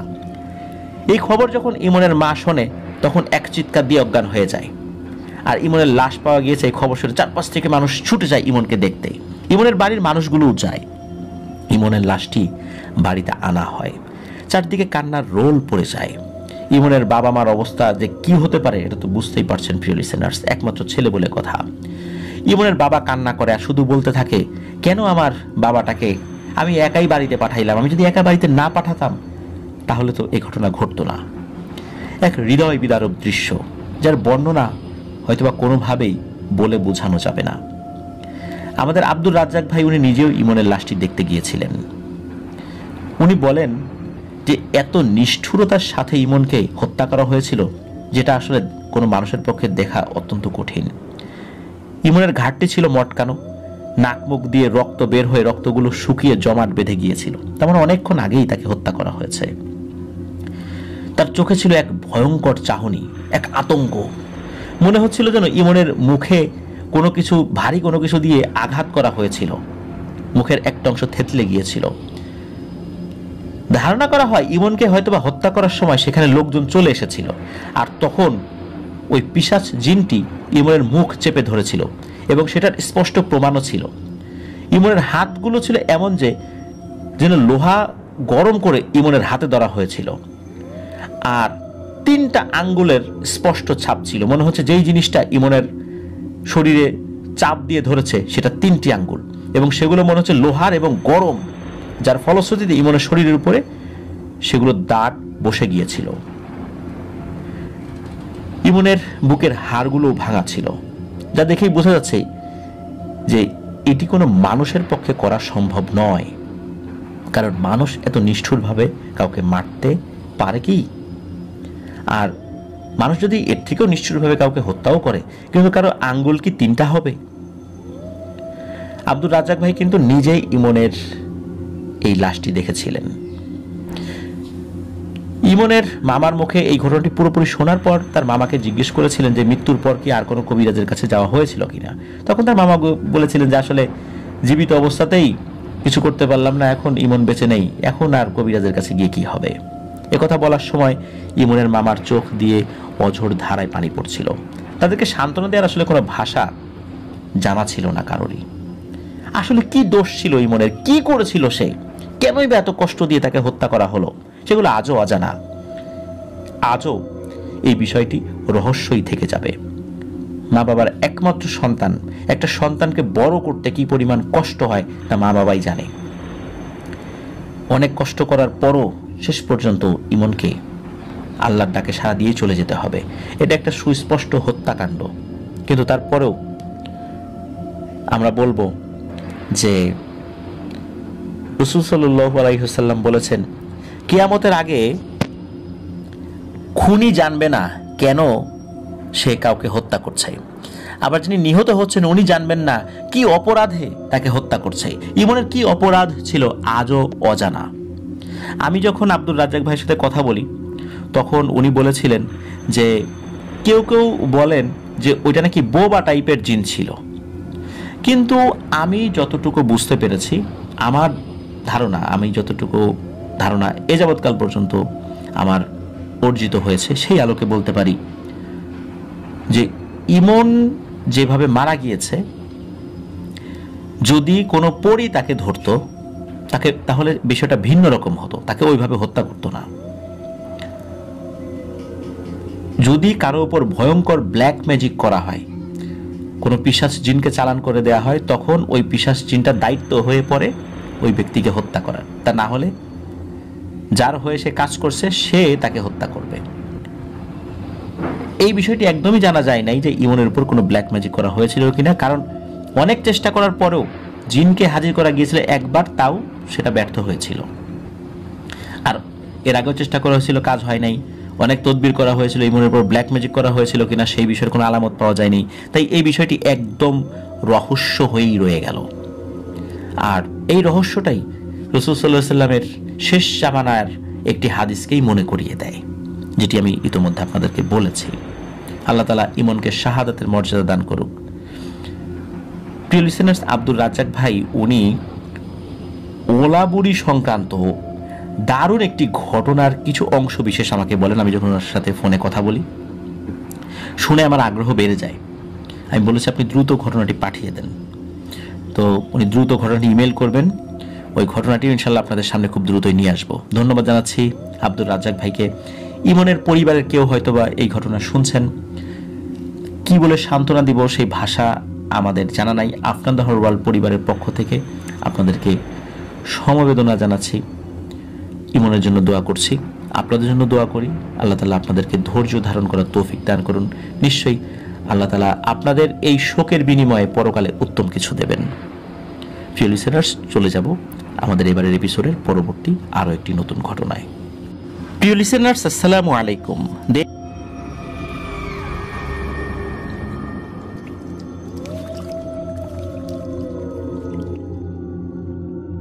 প্রিয় লিসেনার্স, ফিরে এলাম নতুন আরও একটি ঘটনা নিয়ে। এখন যে ঘটনাটি আপনাদের সাথে শেয়ার করব, এই ঘটনাটি আমাদেরকে যিনি পাঠিয়েছেন তার নাম মোহাম্মদ তারেক। এই তারেক ভাইয়ের বাড়ি মুন্সিগঞ্জ জেলার সিরাজদি খান উপজেলার চিত্রকোট ইউনিয়নের কামারকান্দা গ্রামে। উনি যেই জায়গার ঘটনা আমাকে পাঠিয়েছেন, ওই জায়গা আমি পূর্ব থেকেই চিনি, কারণ ওই পথ দিয়ে আমি অনেকবার আসা যাওয়া করেছি, এখনো মাঝে মাঝে করি। জায়গাটি হলো ঢাকা থেকে নবাবগঞ্জ যদি আমরা যেতে চাই, সেক্ষেত্রে তুলসীখালী নামক একটা জায়গা পড়ে। ওখানে কিন্তু পরপর দুটো ব্রিজ রয়েছে, তো ওখানে ব্রিজের টোল দিতে হয়, তারপর দুটো ব্রিজ পার হতে হয়। তো মূলত ওই ব্রিজের পাশেই একটা গ্রাম, সেটির নাম হচ্ছে কামারকান্দা। যদিও বা এটা নবাবগঞ্জ উপজেলা যাওয়ার একটি রাস্তা, বা দোহার ওদিক দিয়ে যাওয়া যায়। আর এই পথের একটি অংশ মুন্সিগঞ্জের সিরাজদি খান উপজেলার মধ্যে পড়েছে, আরেকটি পাশ শ্রীনগরের মধ্যে পড়েছে। তবে ওখানকার লোকজন ঢাকাতেই আসা যাওয়া বেশি করেন, আর জরুরি কাজে নবাবগঞ্জেই আসা যাওয়া বেশি করেন আর কি। তো এটা একদম বর্ডার এরিয়া, তো মুন্সিগঞ্জ জেলার আর কি। তো আসুন মূল ঘটনাতে চলে যাই। এই যে তুলসীখালী যে বাস স্টপেজটা, তো ওই তুলসীখালী নামক ওই জায়গাতে নামার পরেই সবাই আশেপাশে যে যার জায়গায় চলে যায়, যে যার গ্রামে আর কি। তো ঢাকা, বান্দরা, নবাবগঞ্জ যারা চলাচল করেন, তারা কিন্তু ওই জায়গাটি সম্পর্কে খুব ভালোভাবেই অবগত আছেন। ঘটনাটি ঘটেছিল ওনারই গ্রামের এক চাচাতো ভাই, সেই চাচাতো ভাইয়ের নাম হচ্ছে মোস্তফা। পেশায় উনি একজন অটোরিকশা চালক ছিলেন। ঘটনাটি খুব বেশি দিন আগের না, এই যে 2024 সালের ফেব্রুয়ারি মাসের ঘটনা। ওই গ্রামেরই ছেলে তিনি, মানে এই গোলাম মোস্তফা ভাই। তো প্রতিদিন তুলসীখালী থেকে নিজ গ্রাম কামারকান্দায় উনি যাত্রী আনা নেওয়া করেন। দিন হোক রাত হোক, এটাই তার কাজ। গ্রামেরই ছেলে, তো যেদিক দিয়ে আসা যাওয়া করুক সবই তার পরিচিত। তো তুলসীখালী থেকে কামারকান্দা গ্রামে আসার পথে মাঝামাঝি একটা জায়গায় একটা শ্মশান পাড়ি দিয়ে আসতে হয়। তো এটা কিন্তু পরিত্যক্ত কোনো শ্মশান না, এটা এখনো রানিং আছে, এটা এখনো সেটা রেগুলার ব্যবহৃত হচ্ছে। তো গ্রামের ছেলে এদিক দিয়ে সবসময় দিন নাই রাত নাই আসা যাওয়া করে সবসময় অভ্যস্ত, তো তার সাথে কিন্তু কখনো ভয়ের কিছু ঘটেনি। কিন্তু আসলেই তার জন্য ভয়ানক কিছু অপেক্ষা করছিল। ঘটনার দিন এই গোলাম মোস্তফা ভাই সন্ধ্যার কিছু সময় পর, তখন কিন্তু একদম রাত নেমে এসেছে, শীতকাল ছিল।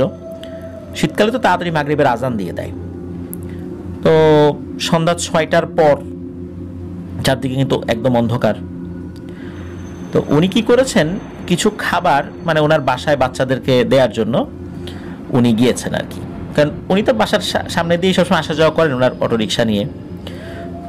তো বাচ্চাদের জন্য কিছু খাবার দিয়ে এসে উনি আর খান নাই বাচ্চাদের সাথে বসে, উনি আবার দ্রুত স্ট্যান্ডে আসার জন্য বেরিয়ে যান ওনার অটোরিকশা নিয়ে। উনি মূলত তুলসীখালীর উদ্দেশ্যে রওনা দেন। উনি যখন রওনা দিয়েছেন, কিছু যাত্রীও পান। এগুলো করাই তো তার আসলে কাজ, পেশা। তো যাত্রীদেরকে নিয়ে উনি তুলসীখালী যান, তুলসীখালী ওখানে নামিয়ে দিয়ে আবার উনি কি করেছেন, কয়েকটা পুরি কিনেছেন, গাড়ি চালাচ্ছেন আর পুরি খাচ্ছেন। গাড়িতে ওই সময় আসলে ওরকম কেউ ছিল না, উনি একাই ছিলেন আর কি। তো পুরি খেতে খেতে একাই বাড়ির উদ্দেশ্যে, মানে কামারকান্দা গ্রামের উদ্দেশ্যে রওনা দিয়েছেন। উনি গাড়ি চালাচ্ছেন আর পুরি খাচ্ছেন। যখন উনি শ্মশানের কাছে এসেছেন, তখনই দেখেন হঠাৎ করে আগুনের গোলার মতো কিছু একটা তার পাশ দিয়ে শাঁ করে চলে গেল ওই শ্মশানের দিকে।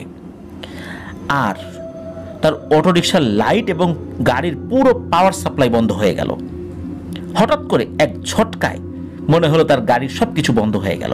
শুধু তাই না, আর একটা ঝটকায় মনে হলো তাকে উড়িয়ে নিয়ে ওই শ্মশানে ফেলে দেয়। সে কিন্তু অটোর ড্রাইভিং সিটে বসা, সেখান থেকে একটা ঝটকায় তাকে একদম মনে হচ্ছে শূন্যে ভাসিয়ে নিয়ে ওই শ্মশানের উপর ফেলে দিল। সময়টা শীতকাল, শীতের রাতে এমনিতেই তো কুয়াশা থাকে, তাও আবার গ্রাম এরিয়া, ওখানে কুয়াশা তো আরো বেশি। গোলাম মোস্তফা ভাই উনি ওঠার চেষ্টা করছিলেন, কিন্তু মনে হলো ওনার একটা হাত মাটির সাথে একদম লেগে আছে।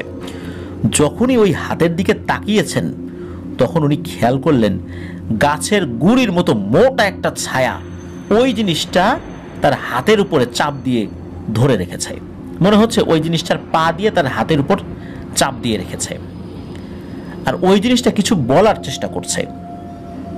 সেটার কণ্ঠ ছিল এমন, মনে হচ্ছিল পাখি কিচিরমিচির করে যদি কথা বলতে চায় কেমন শোনা যাবে, ওই রকম। না পুরুষ না মহিলার কণ্ঠ। শুধু বলছিল, আজ তোকে আমি মেরেই ফেলবো, তুই এই সময় আমার রাস্তার উপর দিয়ে গেলি কেন? এদিকে শ্মশান ঘাট, আরেকদিকে এরকম ভয়ঙ্কর একটা জিনিস গোলাম মোস্তফা ভাইয়ের পায়ের উপরে পাড়া দিয়ে দাঁড়িয়ে রয়েছে। ভয়ে তার হৃৎপিণ্ড একদম ফেটে যাওয়ার মতো অবস্থা। গোলাম মোস্তফা ভাইয়ের বয়স 26 কি 27 বছর। তো গাছের গুড়ির মতো ওই ছায়াটার নিচ থেকে, মানে ওই ছায়াটার যে পা, তার পা তো আসলে দেখা যাচ্ছে না, মনে হচ্ছে পা দিয়ে এই হাতের উপরে চাপ দিয়ে ধরে রেখেছে, কিন্তু কোনোভাবেই তার হাতটা ওখান থেকে সরাতেই পারছে না। যতই সরানোর চেষ্টা করে ততই হাতে প্রচণ্ড চাপ আরো বেশি করে অনুভব করছে এবং প্রচণ্ড ব্যথা অনুভূত হচ্ছে তার। আর এমন এক দুর্ভাগ্য ছিল তার, আশেপাশে কোনো যাত্রী বা কোনো লোক বা কোনো অটো বা কোনো বাইক কিচ্ছু যাচ্ছিল না যে উনি চিৎকার করে কাউকে ডাকবেন। উনি অনেকক্ষণ চেষ্টা করলেন হাতটাকে ছাড়ানোর জন্য, কিন্তু যখনই ছাড়াতে যান ব্যথা আরো বাড়তে থাকে। ওই কালো ছায়াটা শুধু একটাই আওয়াজ, তোকে আজ মেরেই ফেলবো। গোলাম মোস্তফা ভাই যখন দেখলেন যেখানে আরো ভয়ানক কোনো খারাপ পরিস্থিতি তার সাথে ঘটতে চলেছে, তখন গোলাম মোস্তফা ভাই অনেক অনুনয় বিনয় করতে থাকলো যে আমার দুটো সন্তান আছে, আমাকে মারবেন না, আমি তো ইচ্ছা করে আপনার কোনো ক্ষতি করিনি, আমি তো সবসময় এদিক দিয়ে আসা যাওয়া করি, ভুল করে আপনার সাথে আজকে কোনো একটা সমস্যা হয়ে গেছে, আপনি আমাকে মাফ করে দেন। তো এভাবে অনেকক্ষণ ধরে অনুনয় বিনয় করছে, ওই ছায়াটা কিছু বলে না। তো অনেকক্ষণ পর ওই ছায়াটা বলে ওঠে, আচ্ছা যা, তোকে মাফ করে দেব, তুই আগামীকালকে আমাকে 2টা ছাগল দিবি। তখন আবার এই গোলাম মোস্তফা ভাই বুকে একটু সাহস নিয়ে বলতে থাকে যে আমি তো গরিব মানুষ, অটো চালাই, 2টো ছাগলের দাম আমি কোথায় পাবো, আমি 2টো মোরগ বা মুরগি দেই। ওই অবয়বটা বলে, না, কোনোভাবে এটা হবে না, তোকে 2টো ছাগলই দিতে হবে। তারপর উনি আবার অনুনয় বিনয় করেন যে দয়া করেন আমার উপরে, আমি আগামীকালকে আপনাকে 1টা ছাগল দিব। তখন ওই অবয়বটা কিছুক্ষণ চুপ থাকে এবং বলে, আচ্ছা যা, ছেড়ে দিলাম, আগামীকাল দুপুর 12টার আগেই তুই একটা ছাগল দিয়ে আসবি। একটা জায়গার নাম বলে, ওই গ্রামেরই, কামারকান্দা গ্রামের থেকে প্রায় 5 থেকে 6 কিলোমিটার দূরে, ওই গ্রাম না, মানে পাশের গ্রাম। এই গ্রামের নামটা হচ্ছে শেখেরনগর। এই শেখরনগর গ্রামের একটা জায়গার নাম বলে, এই শেখরনগর গ্রামের ওই জায়গাতে গিয়ে ওই ছাগলটা দিয়ে আসতে হবে দুপুর 12টার আগে। ওখানে একটা স্থাপনা রয়েছে, ওইটা একটা জায়গার নাম বলে আর কি। আর ওই অবয়বটা চোখ মুখ এগুলো কিছুই দেখতে পান নাই, তার চেহারা দেখতে পান না, ওটা কি ভয়ঙ্কর চেহারা, খালি মনে হচ্ছিল এটা গাছের গুড়ির মতো মোটা কোনো কিছু একটা দাঁড়িয়ে রয়েছে এরকমটা। এলোমেলো পোশাক বলতে যেমন গাছের গুড়ির নিচে শিকড় থাকে, ছাল বাকলের বিভিন্ন জায়গায় রুক্ষ ভাব থাকে, মনে হচ্ছে ওই রকম কিছু একটা, কিন্তু হাত পা চোখ মুখ নাক চুল এরকম কোনো কিছু উনি বুঝতে পারেন নাই। আর তার কথাটা ছিল ভিন্ন রকমের, ওই যে বললাম পাখির কিচির মিচির আওয়াজের মতো কথা। তো যাই হোক, ওই অবয়বটা হঠাৎ করেই অদৃশ্য হয়ে যায়। তখন গোলাম মোস্তফা ভাই ওনার হাতটা সরাতে পারেন, হাতে এমন ব্যথা মনে হচ্ছে হাতের উপরে কয়েক টন ওজনের পাথর দিয়ে রাখা হয়েছিল। উনি তো কোনো মতো ওখান থেকে উঠে ওনার অটোর কাছে আসেন। ওই সময় অটো স্টার্ট হয়ে যায়, তার পাওয়ার সাপ্লাই ঠিক হয়ে যায় আর কি। অটো নিয়ে উনি চলে আসেন, হাতে প্রচণ্ড ব্যথা এবং যন্ত্রণা। উনি হাতের দিকে আসলে রাতের বেলা অন্ধকারের ভিতরে ওইভাবে খেয়ালও করতে পারেন, দ্রুত ওখান থেকে চলে আসেন। চলে আসার পর বাড়িতে এসে সবাইকে এই বিষয়টা বলেন। আর পরের দিনই সকালবেলায় উনি শেখরনগর ওই জায়গাটায়, যে জায়গার নাম বলা হয়েছিল, সঙ্গত কারণে জায়গাটার নাম বলছি না আমরা, তো সেই স্থানে গিয়ে একটি ছাগল বেঁধে রেখে আসেন।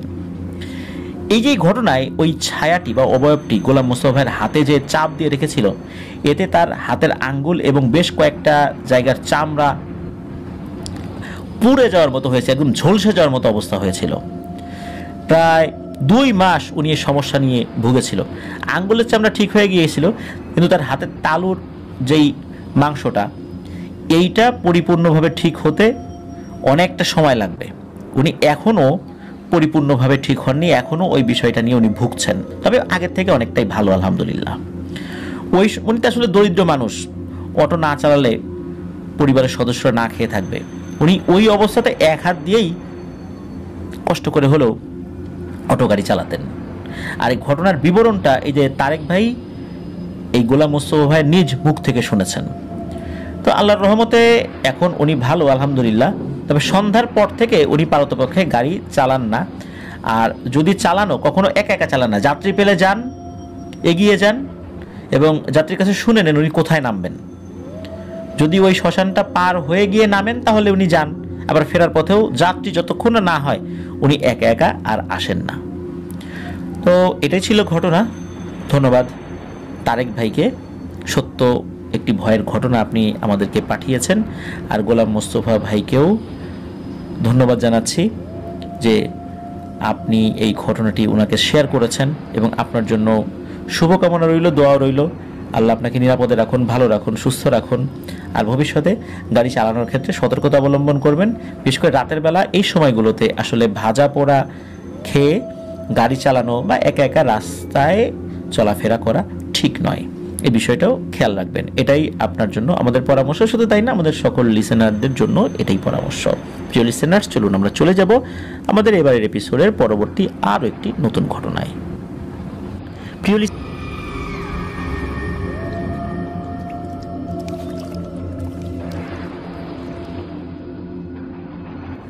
প্রিয় লিসেনার্স, আবারও স্বাগতম জানাচ্ছি আমাদের 117তম এপিসোডের নতুন আরও একটি ঘটনায়। এখন যে ঘটনাটি আপনাদের সাথে শেয়ার করব, এই ঘটনাটি আমাদেরকে পাঠিয়েছেন মোহাম্মদ সবুজ ভাই। ওনার বাড়ি নরসিংদী জেলার রায়পুর উপজেলায়। আর উনি যখন ওনার নানু বাড়িতে থাকতেন তখন এই ঘটনাটি ওনার সাথে ঘটেছিল। ঘটনাটি খুব বেশি দিন আগের নয়, 2015 সালের সেপ্টেম্বর মাসের ঘটনা। ওনার নানু বাড়ি তুলাতুলি নামক গ্রামে। উনি এখন প্রবাস জীবনে রয়েছেন। উনি দেশে থাকতে সিএনজি চালাতেন। সেই সুবাদে শ্রীরামপুর রেলগেট নামক স্থানে ওনার সিএনজি স্টেশন ছিল। উনি রেগুলার গাড়ি চালাতেন, বিষয়টা এরকম না, মাসের মধ্যে 15-16 দিন গাড়ি চালাতেন। তবে মাসের মধ্যে মাঝে মাঝেই রাতের বেলা পুলিশের ডিউটি করতে হতো সারা রাত ধরে। আর সিএনজি ড্রাইভারদের ওখানে প্রায় প্রত্যেকটি ড্রাইভারকেই একদিন করে থানাতে সিএনজি দিতে হতো, কারণ হচ্ছে রাতের বেলা পেট্রোল ডিউটি করার জন্য পর্যাপ্ত গাড়ি থানায় ছিল না, যার ফলশ্রুতিতে থানার কোনো একটা পেট্রোল টিম, 3 জনের একটি টিম, কোনো একটি সিএনজি নিয়ে তারা তাদের ডিউটি করত। তবে এটা ফ্রি করতো না, সরকারিভাবেই তাদেরকে 500 টাকা করে দেয়া হতো সিএনজি ড্রাইভারদেরকে। আর এভাবেই তাদের সহায়তা নিয়েই থানার বিভিন্ন ধরনের ছোটোখাটো অপারেশনগুলো তারা পরিচালনা করতেন। তো এভাবে তো একজন একজন করে সিরিয়াল আসে যে ওই স্টেশন থেকে কার কবে যাবে, একজন এটা মেনটেন করতেন। তো একদিন হলো কি, এই যে সবুজ ভাইয়ের পরিচিত আরেকজন ড্রাইভার, তার সিরিয়াল আসছে। ওনার কিন্তু আগেই ডিউটি করা শেষ, ওই মাসে তারা আর আসবে না। এখন সমস্যা হলো কি, যে যেই ব্যক্তির সিরিয়াল আসছে সে আবার ওই দিন বিকেলবেলা সবুজ ভাইকে ফোন দিয়ে বলে যে ভাই, আমার শরীরটা ভালো না, আমি তোমাকে 500 টাকা দিব, তুমি আমার ডিউটিটা করে দিও, যেই টাকাটা দেয় এই টাকাটা তুমি নিয়ে নিও। এখন সবুজ ভাই চিন্তা করছেন যে ঠিক আছে, সমস্যা নেই, কারণ এভাবে ওনাদের যারা একই জায়গায় কাজ করেন, একজন আরেকজনকে ট্রিপ দেয়, কেউ যেতে না পারলে পরিচিত থাকলে যে আমি যেতে পারতেছি না, ওই ট্রিপটা তুমি নাও। তো এভাবে কিন্তু একজন আরেকজনকে সবসময় ট্রিপ দেয়, আন্তরিকতায় দিয়েই সাধারণত অনেকেই এরকম তাদের রেগুলার কাজগুলো পরিচালনা করেন। তো থানাতেও এরকম বিভিন্ন সময় যেই সিরিয়ালটা আসে, অনেক সময় তার গাড়িতে কোনো সমস্যা থাকতে পারে, বা তার পারিবারিক কোনো কাজ থাকতে পারে, শারীরিক অসুস্থতা থাকতে পারে, তখন আরেকজন এটা করে দেয়, আবার তার সময় সে আবার রিপ্লেসমেন্ট ডিউটি করে দেয়। এইভাবে কিন্তু হরহামেশায় তারা নিজেদের মধ্যে বিষয়টা সমন্বয় করে নেন। এই কারণেই মূলত ওই ভাই এই সবুজ ভাইকে বলেছিলেন, তো সবুজ ভাই রাজি হয়ে যান। উনি সন্ধ্যার দিকেই ওই যার সিএনজি ছিল আর কি, তার সিএনজিটা নিয়েই উনি থানায় চলে আসেন আর কি। তো যে কথা সেই কাজ, উনি থানায় চলে যাওয়ার পর রাতের বেলা 3 জন পুলিশ নিয়ে ডিউটি শুরু করেন। তো ওই দিন ডিউটির স্থানটা ছিল তুলাতুলি বাজার থেকে বারোইচা নামক এরিয়া পর্যন্ত। রাত 3:30টার দিকে ওনার ডিউটি শেষ হয়, পরে থানায় গিয়ে পুলিশদের নামিয়ে দিয়ে আবার উনি সিএনজি স্টেশনের এখানে যে রেলগেট নামক যে স্টেশনটা রয়েছে ওখানে সিএনজি স্টেশন ওইখানে চলে আসেন। এখন যার গাড়ি তাকে কল করেছেন যে ভাই ডিউটি শেষ, আপনি সিএনজি স্টেশনে চলে আসেন, আপনার গাড়িটা বুঝে নেন, আমি বাসায় গিয়ে তাড়াতাড়ি ঘুমিয়ে পড়বো। ওই ড্রাইভার ভাই চলেও আসে। তখন উনি বললো যে আচ্ছা তুমি তো সারা ডিউটি করলা, চলো তোমাকে আগায় দিয়ে আসি, তুমি যদি এখান থেকে হাঁটা শুরু করো তাহলে তোমার বাড়িতে যেতে দেরি হবে, আমি আগায় দিলে তো তাড়াতাড়ি তুমি বাড়িতে যেতে পারবা আর ঘুমাইতেও পারবা একটু বেশি সময়। আর ওই ড্রাইভার ভাই বলল যে তুমি তো যাবা, তোমার বাড়িতে যাওয়ার পথটাই তো কিছুটা সমস্যা আছে, এই জন্য আমি এগিয়ে দিয়েছি, চলো। তো দুজন মিলে উঠে বসলেন গাড়িতে। ওই গাড়িওয়ালার নাম ছিল শাহ আলম। ওই শাহ আলম ভাই উনি যখন এই সবুজ ভাইকে নিয়ে বেশ খানিকটা পথ এগিয়ে দেন, হঠাৎ করে গাড়ির মিটারে দেখলেন যে গাড়িতে গ্যাস তেমন একটা নাই। এই বিষয়টা আসলে শাহ আলম ভাই আগে খেয়াল করেন নাই। তখন শাহ আলম ভাই এই সবুজ ভাইকে বলেন যে সবুজ, এখন যদি তোমাকে আমি তোমার একদম সম্পূর্ণ বাড়ি পর্যন্ত আগাই দিয়ে আসি তাহলে কিন্তু আমি নরসিংদী সদর পর্যন্ত যেতে পারবো না, কারণ ওখানে গিয়ে আমাকে গ্যাস আনতে হবে। সবুজ ভাই বলেন ঠিক আছে শাহ আলম ভাই, কোনো সমস্যা নাই, আমি নেমে যাব, এখান থেকে আমি অনায়াসে বাসায় চলে যেতে পারবো, খুব বেশি সময় লাগবে না, 5 থেকে 7 মিনিটের পথ বা 8 মিনিটের পথ আর কি। তো মেথিকান্দা খাবারি মোড় নামক একটা জায়গা রয়েছে, ওইখানে নেমে পড়েন। তো ওখানে নেমে ওই সিএনজি ড্রাইভার উনি ওনার সিএনজি নিয়ে চলে যান। এখন ওই জায়গাতে একটা দোকান ছিল, এই শাহ আলম ভাই তো ওনাকে ওইখানে নামিয়ে দিয়ে চলে গেছেন। এখন সবুজ ভাইয়ের ক্ষুধা লেগেছে, ওই দোকানদারকে ডাকলো। ওই দোকানদার কিন্তু ওই দোকানের ভিতরে ঘুমাতো, বেশ খানিকক্ষণ নক করেছে, দোকানদার আর রিপ্লাই দেয় নাই। তারপর উনি একাই আবার হাঁটা শুরু করেছে, চিন্তা করছে দোকান থেকে কিছু খাবেন আর কি। তো উনি যেই পথ দিয়ে যাবেন সেই পথে নানান ধরনের ভৌতিক ঘটনা শোনা যায়। ওই পথেই পড়ে ছোট্ট একটি ব্রিজ, ব্রিজের 30 থেকে 40 হাত আগে একটা মোড় পড়ে, এই মোড় দিয়ে ওনাকে বাড়ি যেতে হবে। সেই ব্রিজের পাশে রয়েছে একটি পুরনো গাব গাছ, আর ওই ব্রিজের সাথের মোড়ে কয়েকদিন পরপরই নাকি অ্যাক্সিডেন্ট হয়, মানুষও মারা যায়। তো যেই রাত্রে ঘটনা ঘটে এর কয়েকদিন আগেই একটা খালি ইটের গাড়ি, মানে ইট টানার একটা গাড়ি, ওই এলাকায় বিশেষ এক ধরনের গাড়ি চলে যেটাতে ইট টানা হয় আর কি, ওই ইটের গাড়ি উল্টে 4 জন স্টুডেন্ট মারা যায়। গাড়িতে ওই সময় ইট ছিল না, এই রাস্তা দিয়ে ভোরবেলা যাচ্ছিল, আর ওই সময় 10 থেকে 15 জন স্টুডেন্ট ওই গাড়ির ড্রাইভারকে বলে যে আপনি তো এই রাস্তা দিয়ে যাবেন, আমাদেরকে কলেজের সামনে নামিয়ে দিন, আজকে আমাদের টিমের ফুটবল খেলা আছে। তারপর ওই ব্রিজ পার হওয়ার সময় নাকি ওই ট্রাকটি আচমকাই উল্টে যায়, ফলে ওই স্থানেই 2 জন স্টুডেন্ট স্পট ডেড হয়, আর বাকি 2 জন হসপিটালে নেওয়ার পর মারা যায়। এক কথায় ওই ব্রিজের আশেপাশে নাকি এভাবেই রহস্যময় দুর্ঘটনা ঘটে, যার ফলে ব্যাপক প্রাণহানি হয়। অনেকেই বলে ওই জায়গাটাতে নাকি সমস্যা রয়েছে। যাই হোক, আমরা মূল ঘটনায় আসি। তো ওই ব্রিজের কাছে আসার পর ওনার থেকে 70-80 হাত দূরে একটা গাব গাছের পাশে উনি দেখেন যে একটি বাচ্চা দাঁড়িয়ে আছে। বাচ্চাটার বয়স 7-8 হবে, শরীরে কোনো জামা কাপড় নেই। এই সবুজ ভাইয়ের তো সিগারেট খাওয়ার অভ্যাস রয়েছে, উনি যখন রাত্রেবেলা গাড়িটারি চালান বা ডিউটি করেন তখন 7-8টা সিগারেট উনি সাথে নিয়ে নেন। তো উনি বিভিন্ন সময় খেয়েছেন ওই রাতে, তখনও 3টা সিগারেট বাকি ছিল। আর উনি জানতেন যে ওই রাস্তায় যাওয়ার সময় বিভিন্ন সময় অনেকেই সমস্যায় পতিত হয়েছেন। তো উনি ওই খাবারের মোড়ে নামার পরপরই কিন্তু একটি সিগারেট ধরিয়ে টানতে টানতে যাচ্ছিলেন। আর উনি আয়াতুল কুরসি সহ বিভিন্ন সূরা বা দোয়া দুরুদ ওনার অনেক আগে থেকেই মুখস্থ ছিল। তো উনি সিগারেট খাওয়া প্রায় শেষ করে ফেলেছেন, আর ওই সময় কিন্তু উনি এরকম একটা বাচ্চা দেখেছেন। তো বাচ্চাটা 70-80 হাত দূরে ছিল, এবার উনিও হাঁটতে হাঁটতে ওই বাচ্চার থেকে প্রায় 40 হাত দূরে চলে এসেছেন। তখন আর সিগারেটও শেষ হয়ে যায়। তখন একটু ভয় লাগে যে এত রাত্রে এখানে তো এরকম বাচ্চা থাকার কথা না। উনি তখন দোয়া দুরুদ পড়তে শুরু করলেন এবং ওই বাচ্চাটাকে পাশ কাটিয়ে যাওয়ার চেষ্টা করলেন। এখন সমস্যা হলো যে ওই বাচ্চাটাকে যে উনি পাশ কাটিয়ে যাবেন না, অন্য রাস্তা দিয়ে যাবেন, সেটাও আরও ডেঞ্জারাস রাস্তা, কারণ ওই পথে একটা শ্মশান পড়ে, আর ওই পথ দিয়ে যেতে গেলেও আরও প্রায় 15 মিনিট বেশি লাগবে। আর এই ব্রিজের দিক দিয়ে গেলে সর্বোচ্চ 3 মিনিট লাগবে তার বাড়িতে যেতে। তাই উনি আর পেছন দিকে যাওয়ার কথা চিন্তা না করে সামনের দিকে এগোতে লাগলেন। একটু পরে দেখেন যে ওই বাচ্চাটা হঠাৎ করে ওই গাব গাছের পেছন দিকে যাচ্ছে। ওর মুখটা সামনের দিকে কিন্তু পা পেছন দিকে দিয়ে, মানে আমরা উল্টো হাঁটি না অনেকটা ওইরকম উল্টো হয়ে সে হেঁটে হেঁটে ওই গাব গাছের পেছন দিকে যাচ্ছে। ওইখানে কিন্তু বেশ বড় একটা গর্ত আছে, অনেক পুরনো একটা গর্ত, এটা উনি জানতেন, মানে সবুজ ভাই জানতেন। তো উনি যখন ওই বাচ্চাটাকে ক্রস করে সামনের দিকে এগিয়ে যাচ্ছেন, হঠাৎ করে উনি খেয়াল করেন, মানে ওইদিকে তাকিয়েছেন আর কি, ওই বাচ্চাটা কি করে। তখন দেখেন ওই বাচ্চাটা গর্তে নেমে গেছে, কিন্তু তার হাইট একটুও কমেনি, মনে হচ্ছে সে অনেক লম্বা হয়ে গেছে। অথচ একটা 5-7 বছর বয়সী একটা বাচ্চার যে উচ্চতা, একটু আগে উনি ওরকমটাই দেখেছিলেন, রাস্তা থেকে নিচে নেমে গর্তের মধ্যে নেমে গেছে, অথচ তার হাইট আগে ঠিক যেরকম ছিল রাস্তার উপর দাঁড়িয়ে থাকা অবস্থায় ওই রকমই আছে। এটা কিভাবে সম্ভব? মনে হচ্ছে লিকলিকে বাঁশের মতো লম্বা কেউ একটা ওই গর্তের মধ্যে দাঁড়িয়ে আছে। সবুজ ভাই তো বুঝতে পারলেন যে বড় একটা বিপদে পড়ে গেছি রে, তাড়াতাড়ি পা চালাতে হবে। উনি দ্রুত আর ওই বাচ্চাটার দিকে না তাকিয়ে সোজা হাঁটতে থাকেন।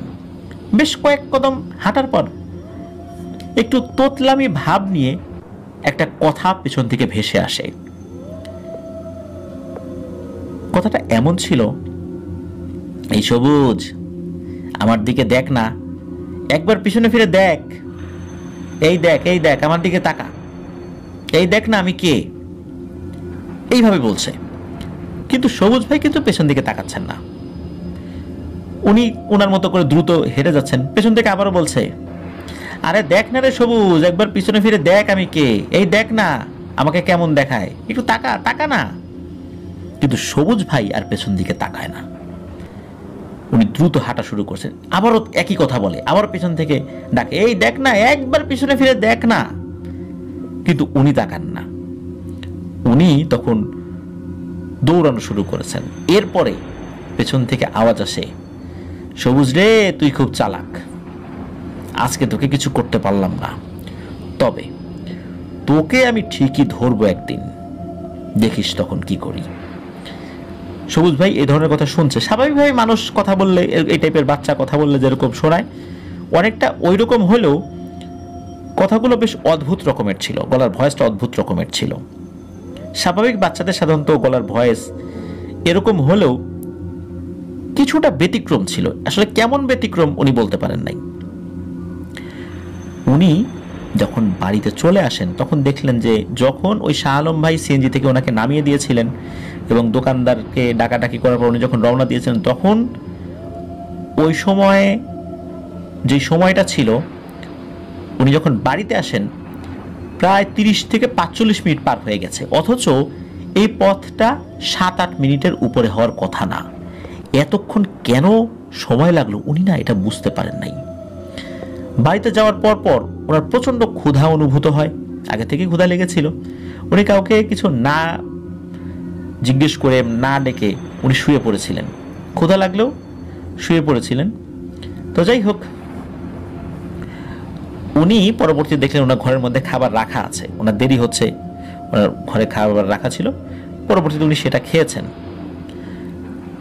সকাল হয়ে গেছে, অনেক বেলা হয়ে গেছে, রাত সকাল মানে বেলা 12টারও বেশি বাজে।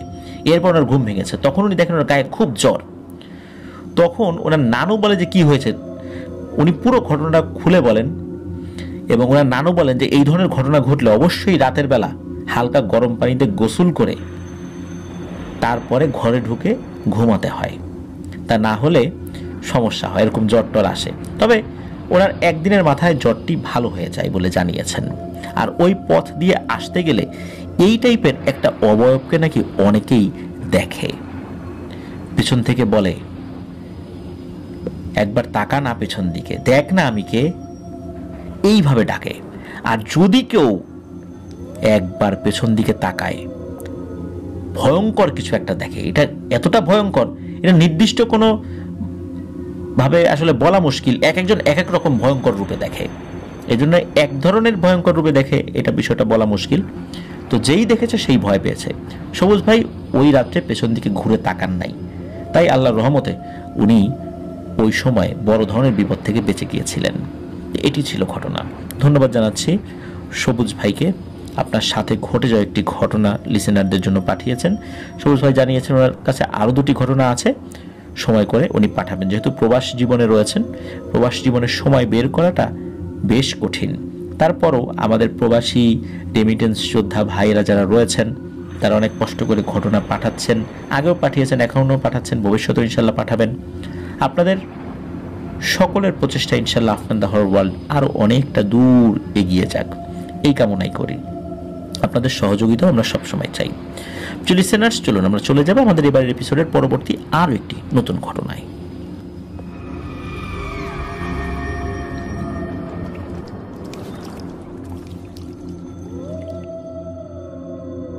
আবারও স্বাগতম জানাচ্ছি প্রিয় লিসেনার্স আমাদের 117তম এপিসোডের নতুন আরও একটি ঘটনায়।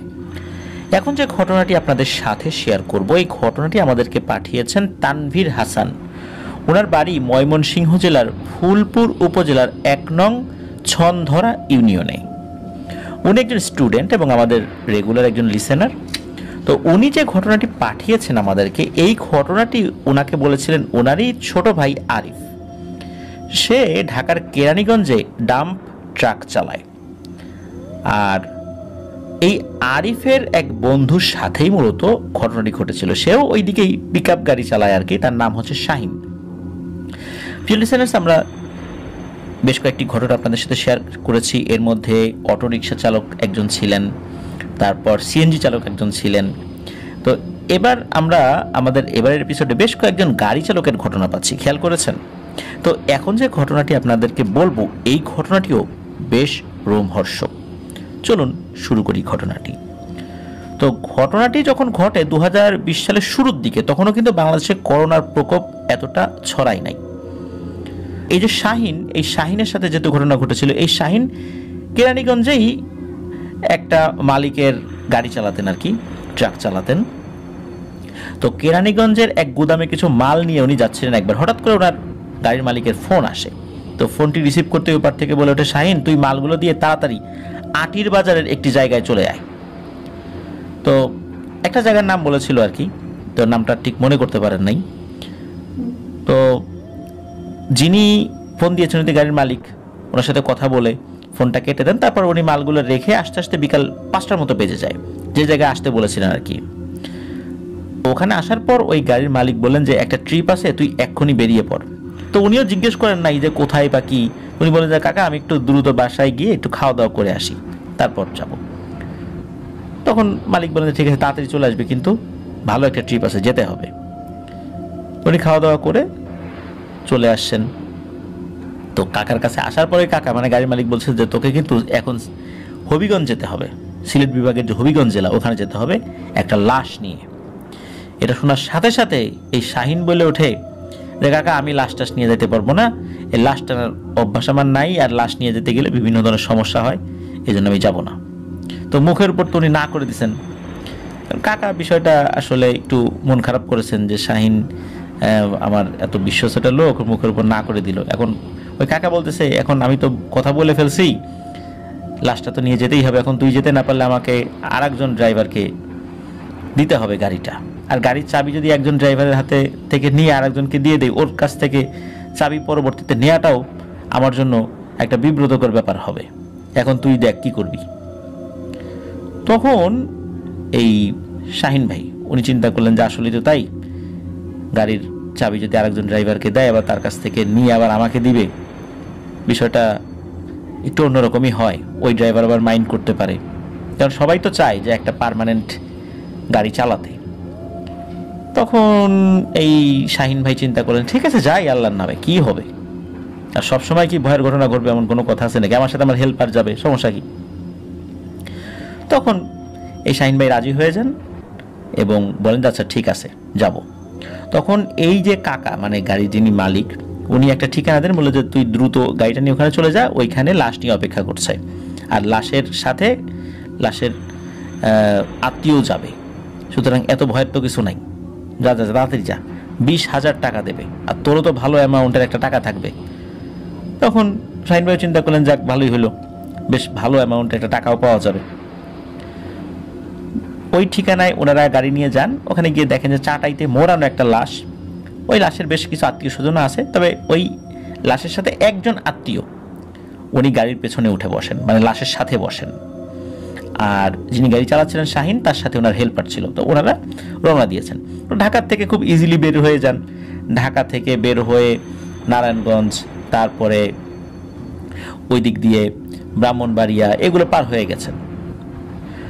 এরপর যখন হবিগঞ্জ ঢুকে পড়েছেন, তখন মানে বেশ এমন একটা জায়গা, অনেকটা পথ, আশেপাশে তেমন কিছু দেখা যায় না, শুনশান নীরবতা।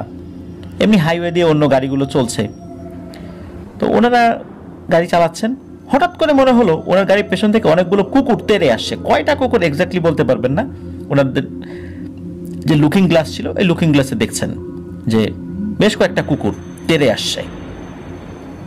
তো উনি গাড়ির মিটারে লক্ষ্য করলেন গাড়ির স্পিড তখন 80+ আছে। তারপরে ওই কুকুরগুলো গাড়ির সাথে সাথে দৌড়াচ্ছে। কুকুরগুলো এত জোরে দৌড়াচ্ছে, মনে হচ্ছে গাড়িকে ক্রস করে সামনে চলে আসবে, এমন একটা অবস্থা। তখন এই শাহিন ভাই ওনার হেল্পারকে বললেন যে এই তাড়াতাড়ি সিগারেট ধরা। তো ওনাদের কাছে সবসময় সিগারেট থাকে, সিগারেট ধরিয়েছেন, একটার পর একটা সিগারেট ধরাচ্ছেন, খাচ্ছেন, গাড়ি চালাচ্ছেন। কিন্তু কুকুরগুলো কিন্তু ওরা গাড়ির সাথে ওইভাবেই দৌড়াচ্ছে। এই যে হাইওয়েতে অন্য গাড়িগুলো যেগুলো আসছে, সেগুলো কিন্তু তারা তাদের মতো করেই ক্রস করছে, পেছন থেকে সামনে আসছে, ওভারটেক করে চলে যাচ্ছে। কিন্তু কুকুরগুলো কিন্তু একই রকমভাবে দৌড়াচ্ছে। মনে হচ্ছে ওই কুকুরগুলোর গায়ের উপর দিয়ে গাড়ি চলে যাচ্ছে, কিন্তু কুকুরগুলো একই রকমভাবে দৌড়াচ্ছে। মনে হচ্ছে যে ওই কুকুরগুলো বাতাসে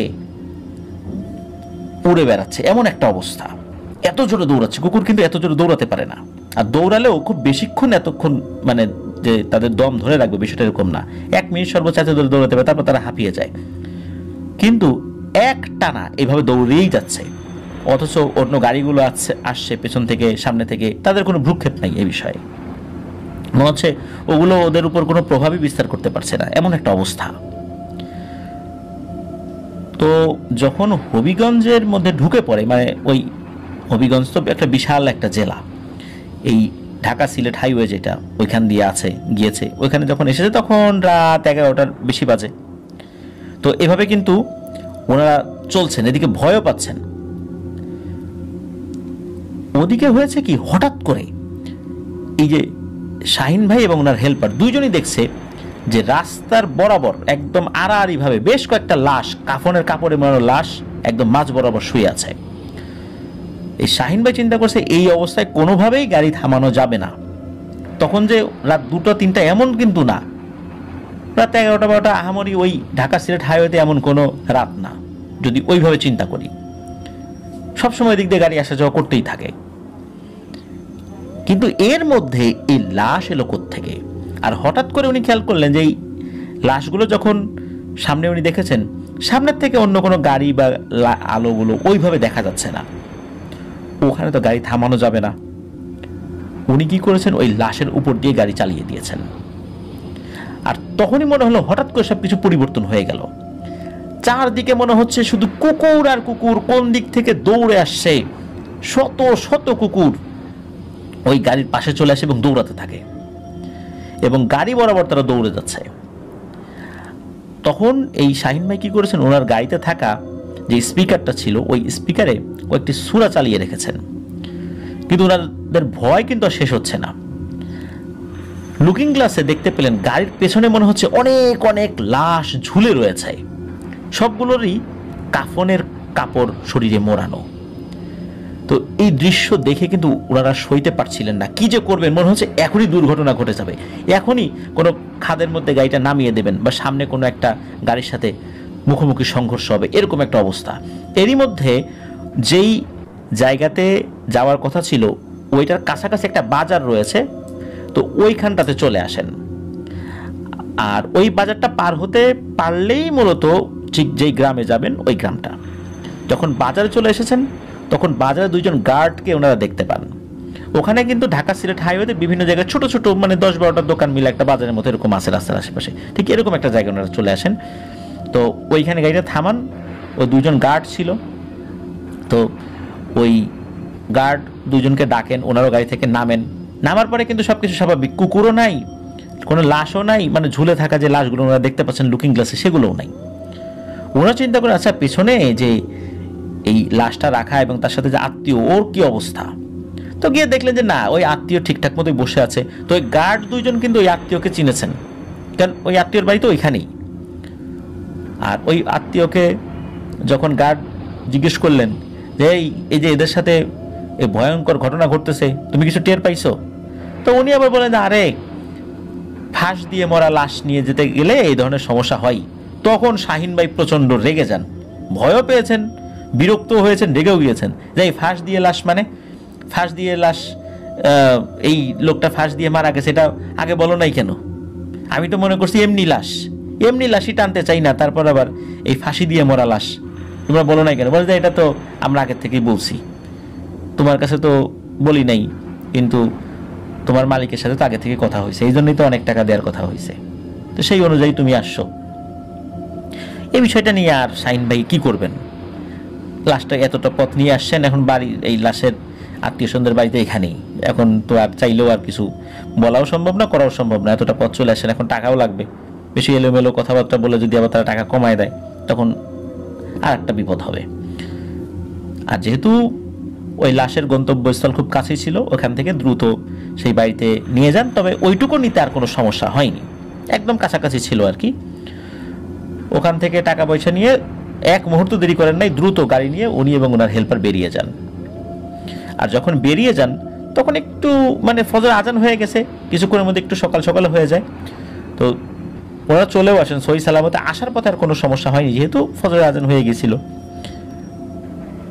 ঢাকায় ঢুকে গাড়িটা গ্যারেজে রেখে উনি ওনার বাসায় আসেন, গোসল করে না খেয়েই লম্বা একটা ঘুম দিয়েছেন।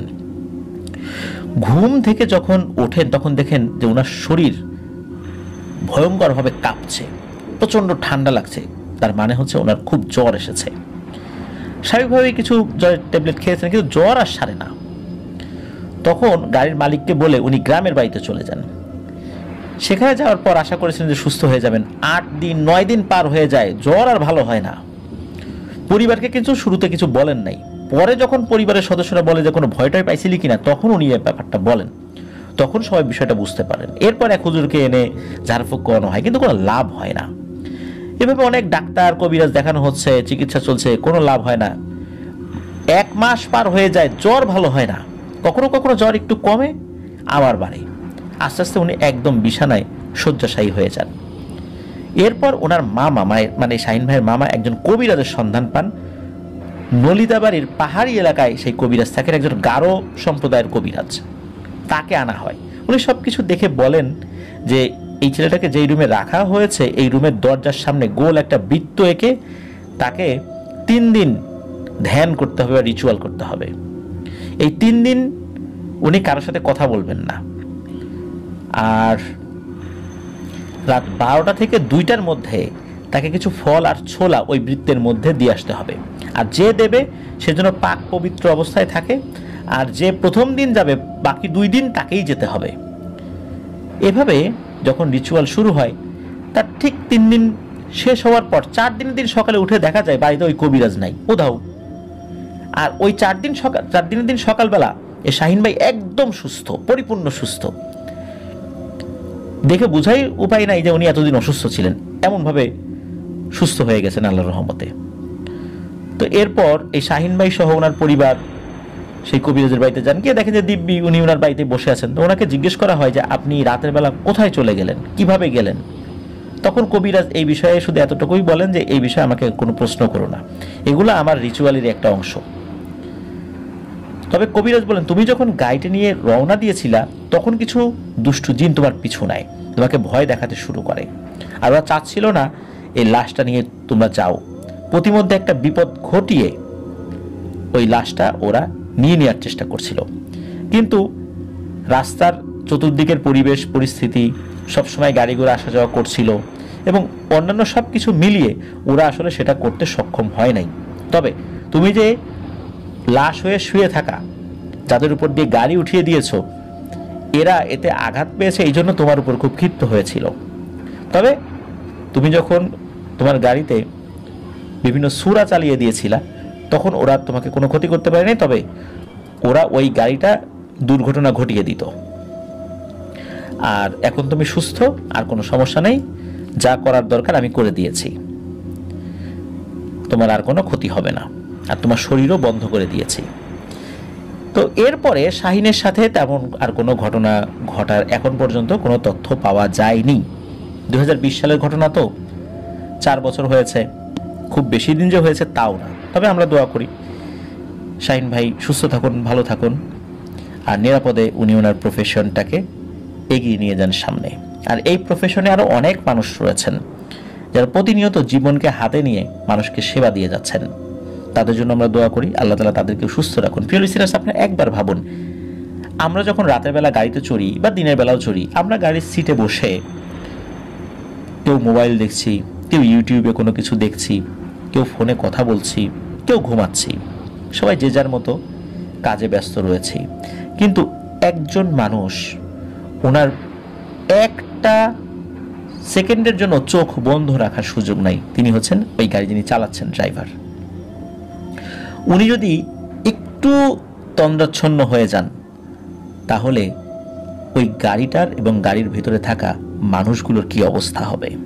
কতটুকু সতর্কতার সাথে গাড়ি চালাতে হয়। এক মুহূর্তের জন্য গাড়ি চালানো অবস্থায় চোখ বন্ধ করার সুযোগ নেই। এই মানুষগুলো অল্প কিছু টাকা বেতন পান, তার বিনিময়ে দিন নাই রাত নাই প্রতিনিয়ত পরিশ্রম করে যাচ্ছেন।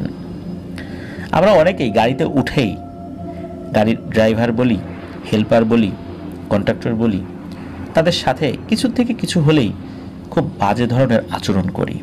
এটা কিন্তু মোটেও উচিত নয়। হ্যাঁ, তাদেরও ভুল ত্রুটি থাকতে পারে বা আছে, কিন্তু আমরা যে আচরণগুলো করি মাঝে মাঝেই, সবাই না, কিন্তু আমাদের মধ্যে কেউ এরকম করে ওঠেন, এটা কিন্তু ঠিক নয়।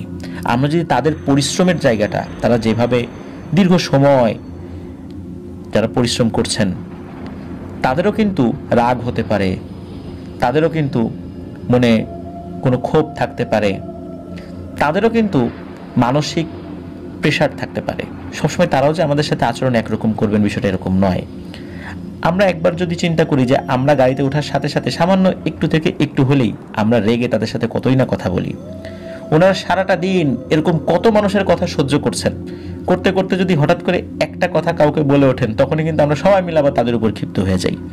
এই জন্য আমাদের আচরণেও কিন্তু পরিবর্তন আনতে হবে। প্রিয় লিসেনার্স, আমরা আমাদের জায়গা থেকে পরিবর্তন আনবো, তারা তাদের জায়গা থেকে পরিবর্তন আনবেন। এইভাবেই আমরা একটা সুন্দর বাংলাদেশ গড়ব। প্রতিটা ক্ষেত্রগুলোতে আমাদেরকে সহনীয় হওয়ার চেষ্টা করতে হবে।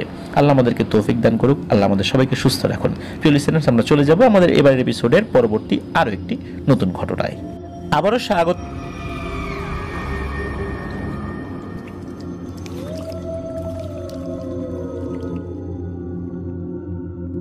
প্রিয় লিসেনার্স, আবারও স্বাগতম জানাচ্ছি আমাদের 117তম এপিসোডের নতুন আরও একটি ঘটনায়।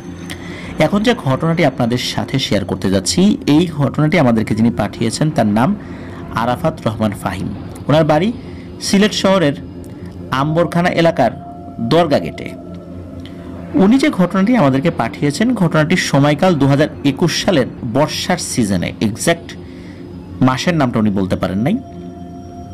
আর ঘটনাটি ঘটেছিল ওনার বাড়িতে একজন মহিলা কাজ করতেন, তার নাম ছিল খায়রুন। তো এই খায়রুনকে ওনারা খায়রুন খালা বলে ডাকতেন। এই খায়রুন খালার মেয়ের সাথে ঘটেছিল। এই খায়রুন খালার মেয়ের নাম ছিল তুলি। ওই সময়ে তার বয়স ছিল 4 বছর। যেমন ভদ্র, নম্র, খুবই শান্ত প্রকৃতির মেয়ে ছিল এই তুলি। একদিন শুক্রবার জুম্মার নামাজ পড়ে এই ফাহিম ভাই নিজের রুমে শুয়ে আছেন। হঠাৎ করে ওনার আম্মু এসে ওনাকে ডাকাটাকি শুরু করে, বলে যে এই ফাহিম, শুনছিস তুলির অবস্থা নাকি ভালো না। এই কথা শোনার সাথে সাথে ফাহিম ভাই চমকে ওঠেন, আরে বাবুটাকে তো গতকালকে ভালো দেখলাম, আজকে আবার কি হলো?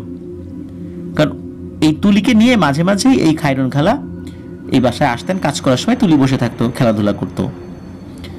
আর এই খায়রুন খালাদের বাড়ি ছিল নেত্রকোনা জেলার কোন একটা গ্রামে, সেখান থেকে সিলেট এসেছিলেন। আর ওনারা থাকতেন জালালাবাদ ছড়ার ওখানে। ওনার মতো কিছু মানুষ যারা এই ধরনের কাজ করতেন, ওনারা নিজেদের মতো করে ওনারা থাকতেন।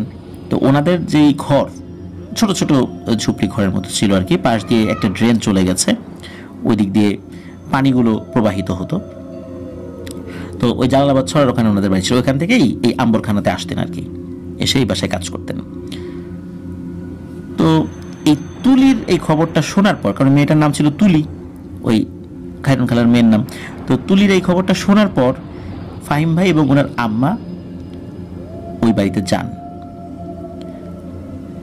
ওই বাড়িতে যাওয়ার পর দেখা যায় তুলি তার মায়ের কোলে শুয়ে আছে, একটু পর পর কোনো এক ভাষায় কথা বলছে যেটা বোঝা যাচ্ছে না।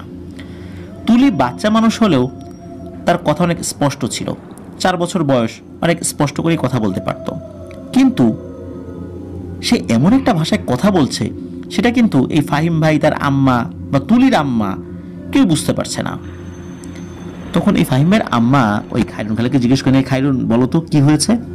তখন ওই খায়রুন খালা বলতে থাকেন যে আপা, ও সব দিনের মতো আজকেও খেলতে গিয়েছিল, কিন্তু হঠাৎ করে ও যখন বাড়িতে সন্ধ্যার দিকে ফেরত আসে কি যেন অদ্ভুতভাবে কথা বলতে থাকে, আর কিছুক্ষণ পর পর কার সাথে যেন ইশারায় কথা বলছে, তাকে কাছে ডাকে। আর আমি বা ওর আব্বা যদি ওর কাছে যাই তাহলে সে কথা বলা বন্ধ করে দেয়। এই কথা শোনার পর ফাহিমের আম্মু বলে হয়তো ওর কোনো বাতাস লেগেছে, এরকম করছে। তখন ফাহিমের আম্মু ফাহিম ভাইকে বলেন যে তোমার পরিচিত একজন ইমাম সাহেব আছে না, তাকে ফোন দাও, ফোন দিয়ে দ্রুত এখানে আসতে বলো, ঝাড়ফুঁক করতে হবে ওকে, নিশ্চয়ই কোনো সমস্যা হয়েছে। তখন ফাহিম ভাই ওই হুজুরকে ফোন দেন এবং হুজুর ফোন পর পর বলেন যে আচ্ছা ঠিক আছে, আমি যত দ্রুত সম্ভব চলে আসছি। উনি চলেও আসেন। চলে আসার পর উনি ঝাড়ফুঁক করেন, পানি পড়া দিয়ে যান। এটা খাওয়ার পর 2-3 দিন নাকি ভালো ছিল। এরপর থেকে শুরু হয় ভয়ঙ্কর সব ঘটনা।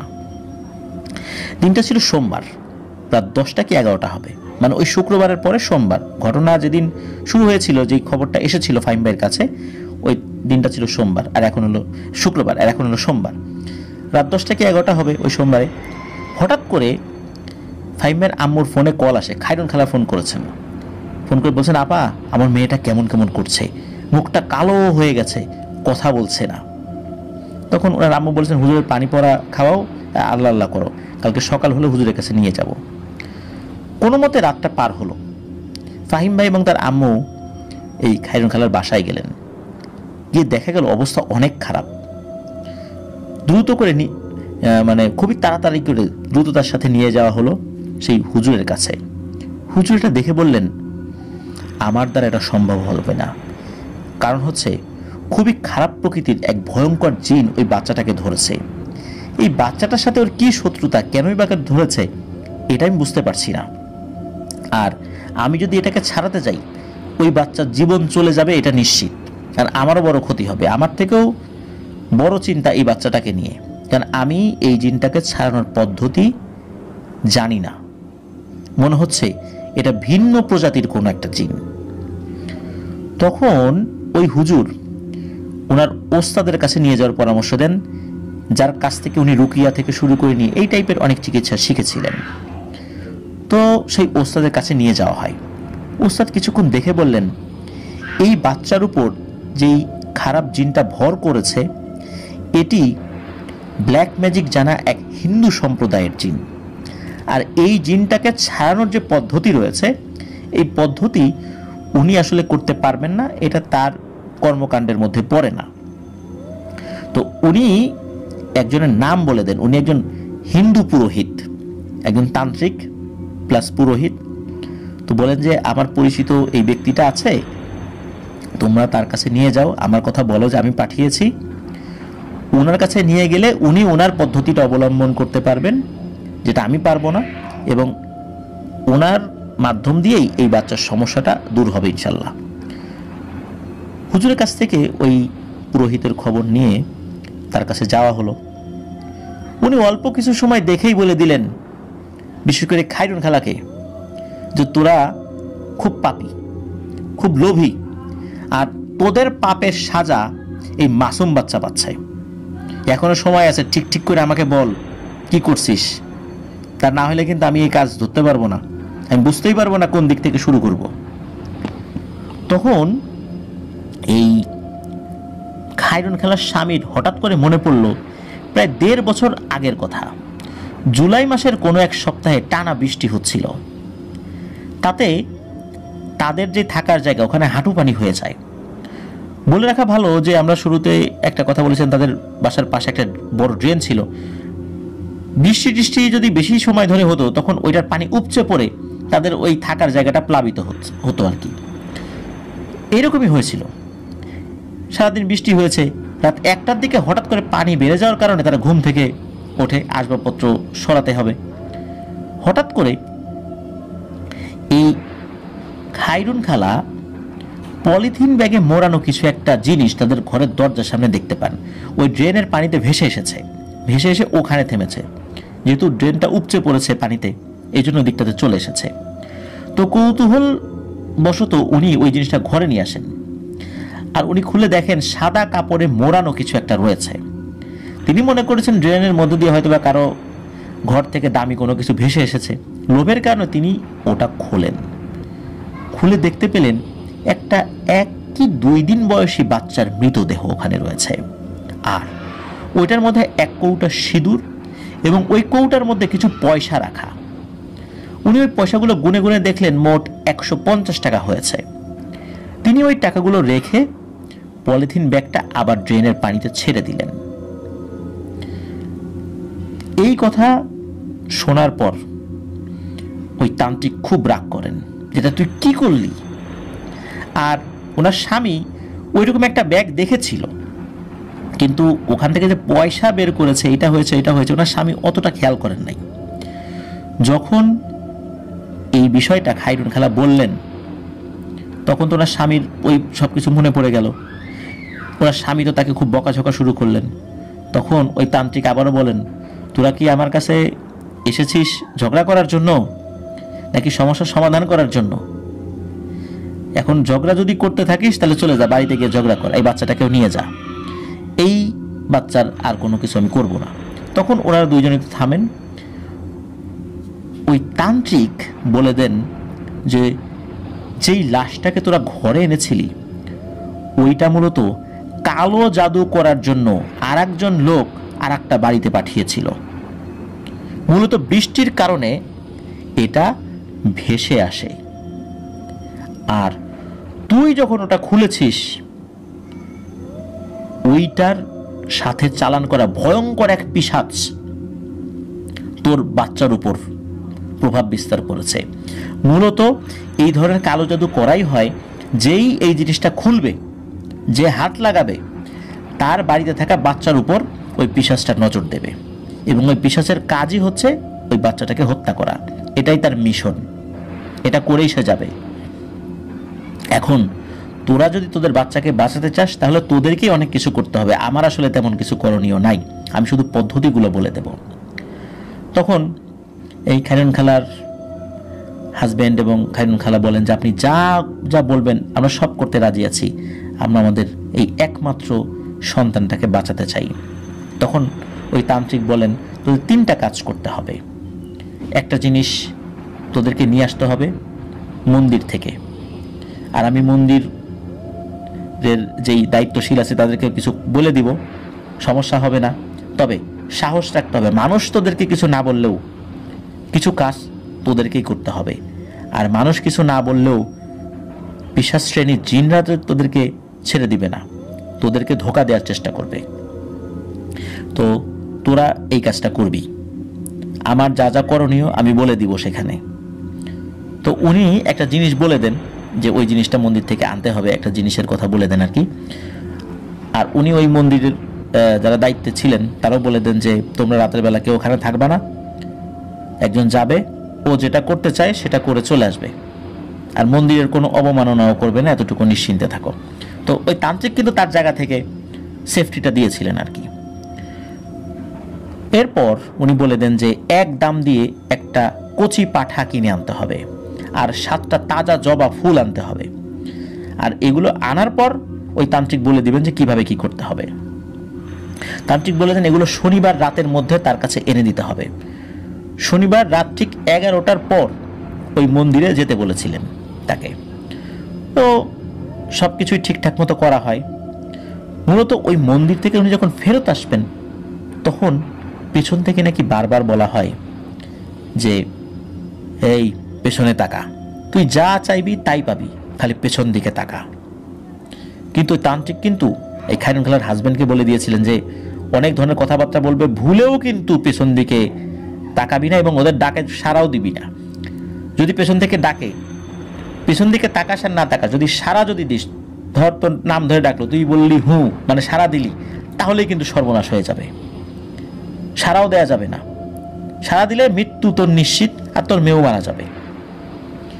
তো এই কথাগুলো মনে রেখে ওই খায়রুন খালার হাজবেন্ড উনি দ্রুত মন্দির ত্যাগ করেন। আর ওনার পেছনে অনেকভাবে ডাকাডাকি চলছিল, কিন্তু উনি একটাবারের জন্য সাড়া দেন নাই।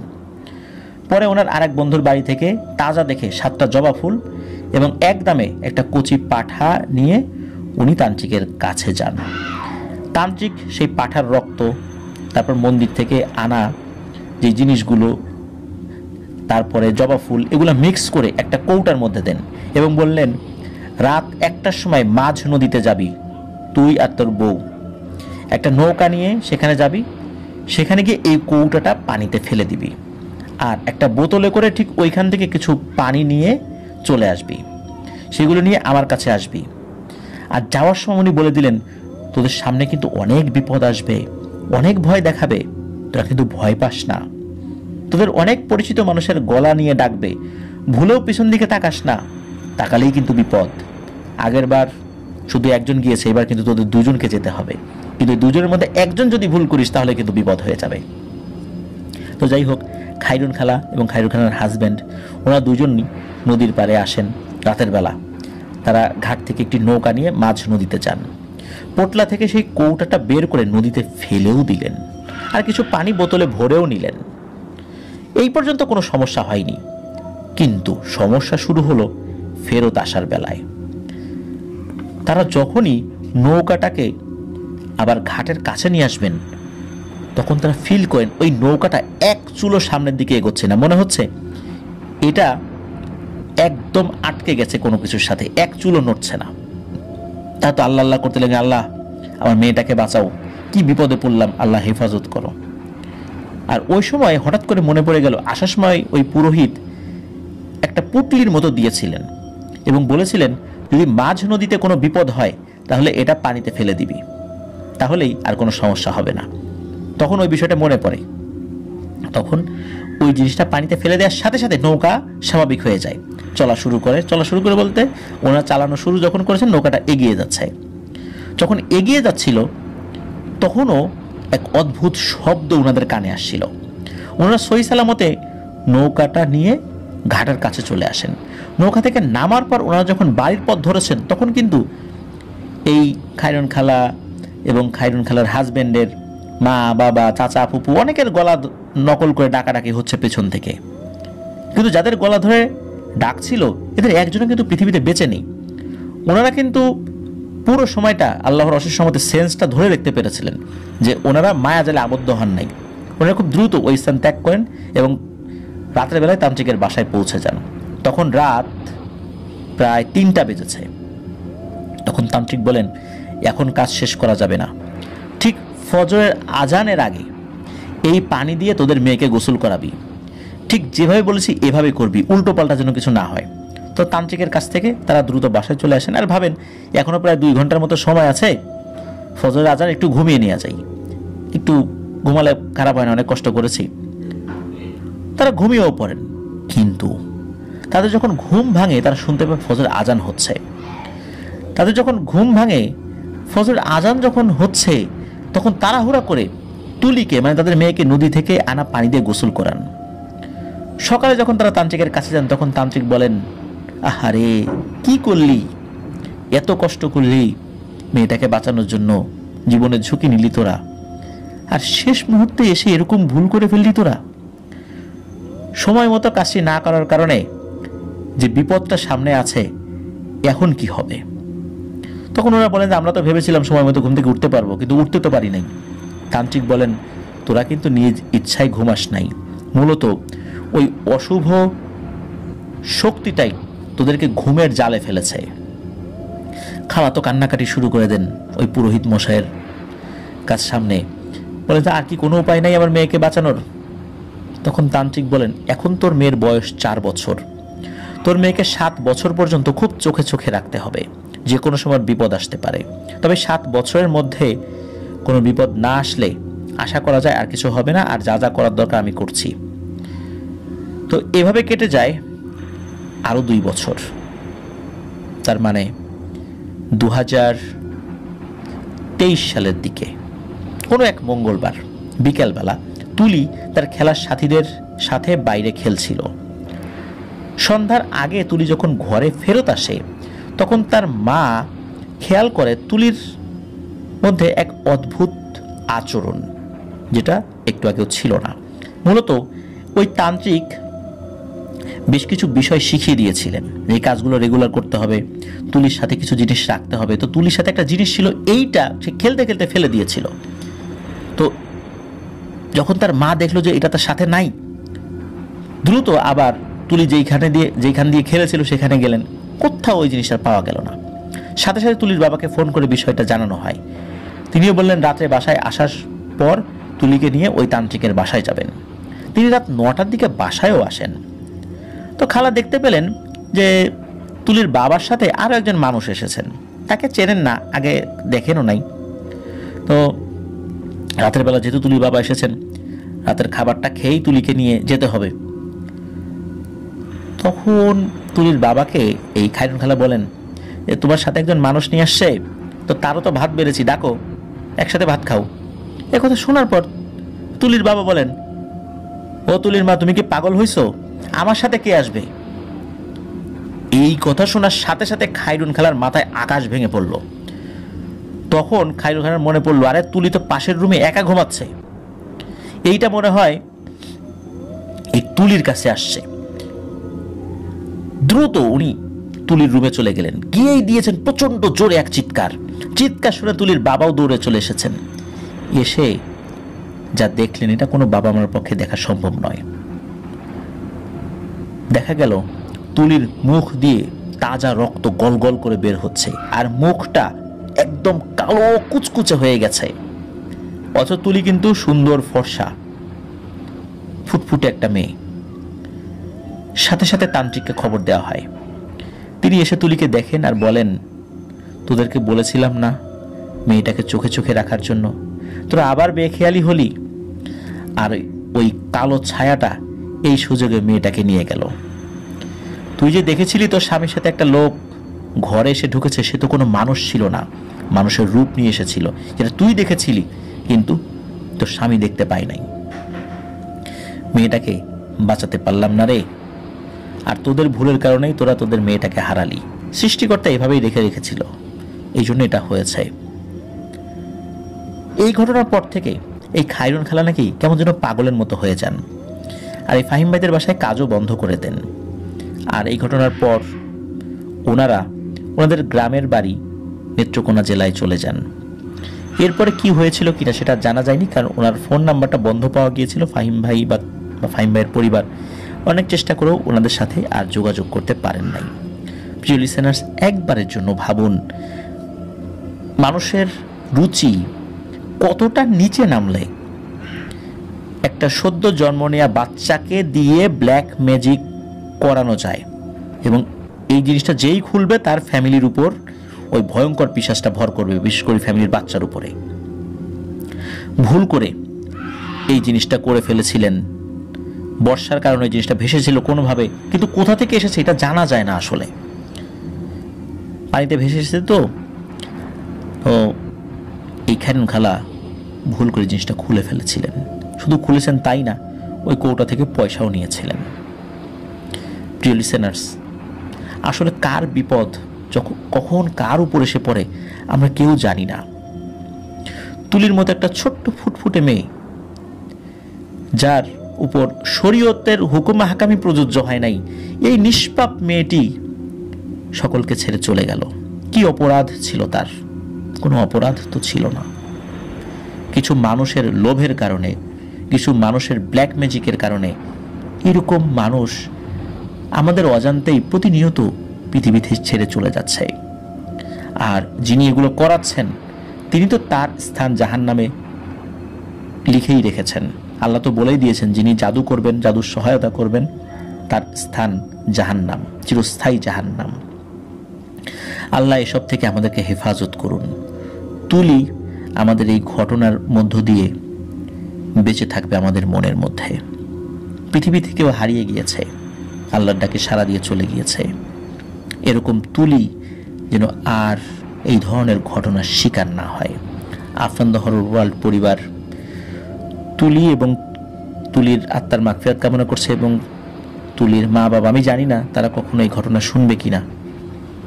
যদি শুনে থাকে তাদেরকে আমরা সহমর্মিতা জানাচ্ছি।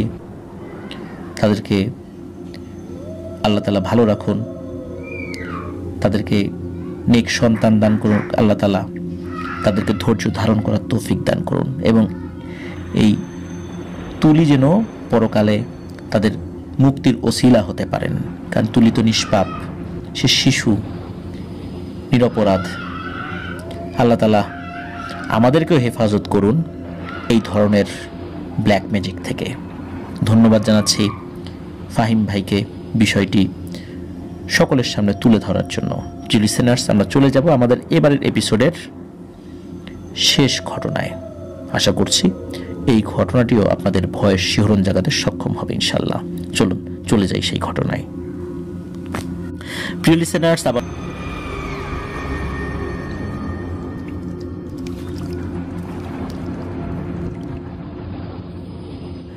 লিসেনার্স, আমাদের 117তম এপিসোডের প্রথম ঘটনাটি ছিল হৃদয় বিদারক, ভয়ানক এবং খুবই মর্মান্তিক।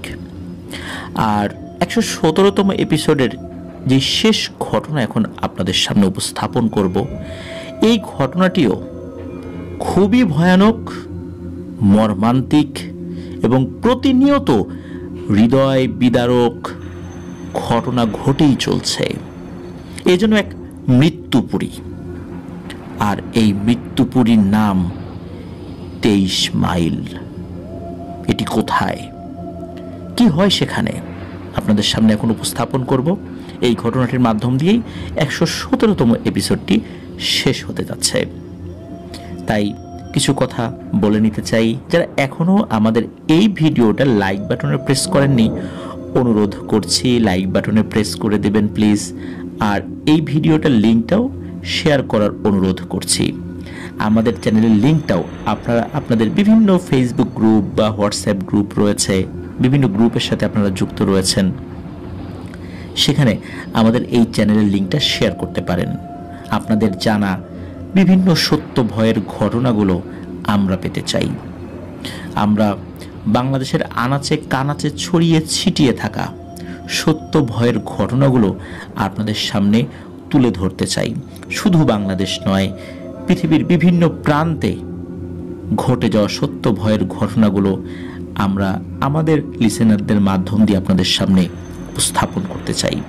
প্রিয় লিসেনার্স, এই ভিডিওর ডেসক্রিপশনে আমার আরও একটি ইউটিউব চ্যানেল লিঙ্ক দেওয়া রয়েছে আফনান বি নামে, সেটাতেও সাবস্ক্রাইব করার অনুরোধ করছি।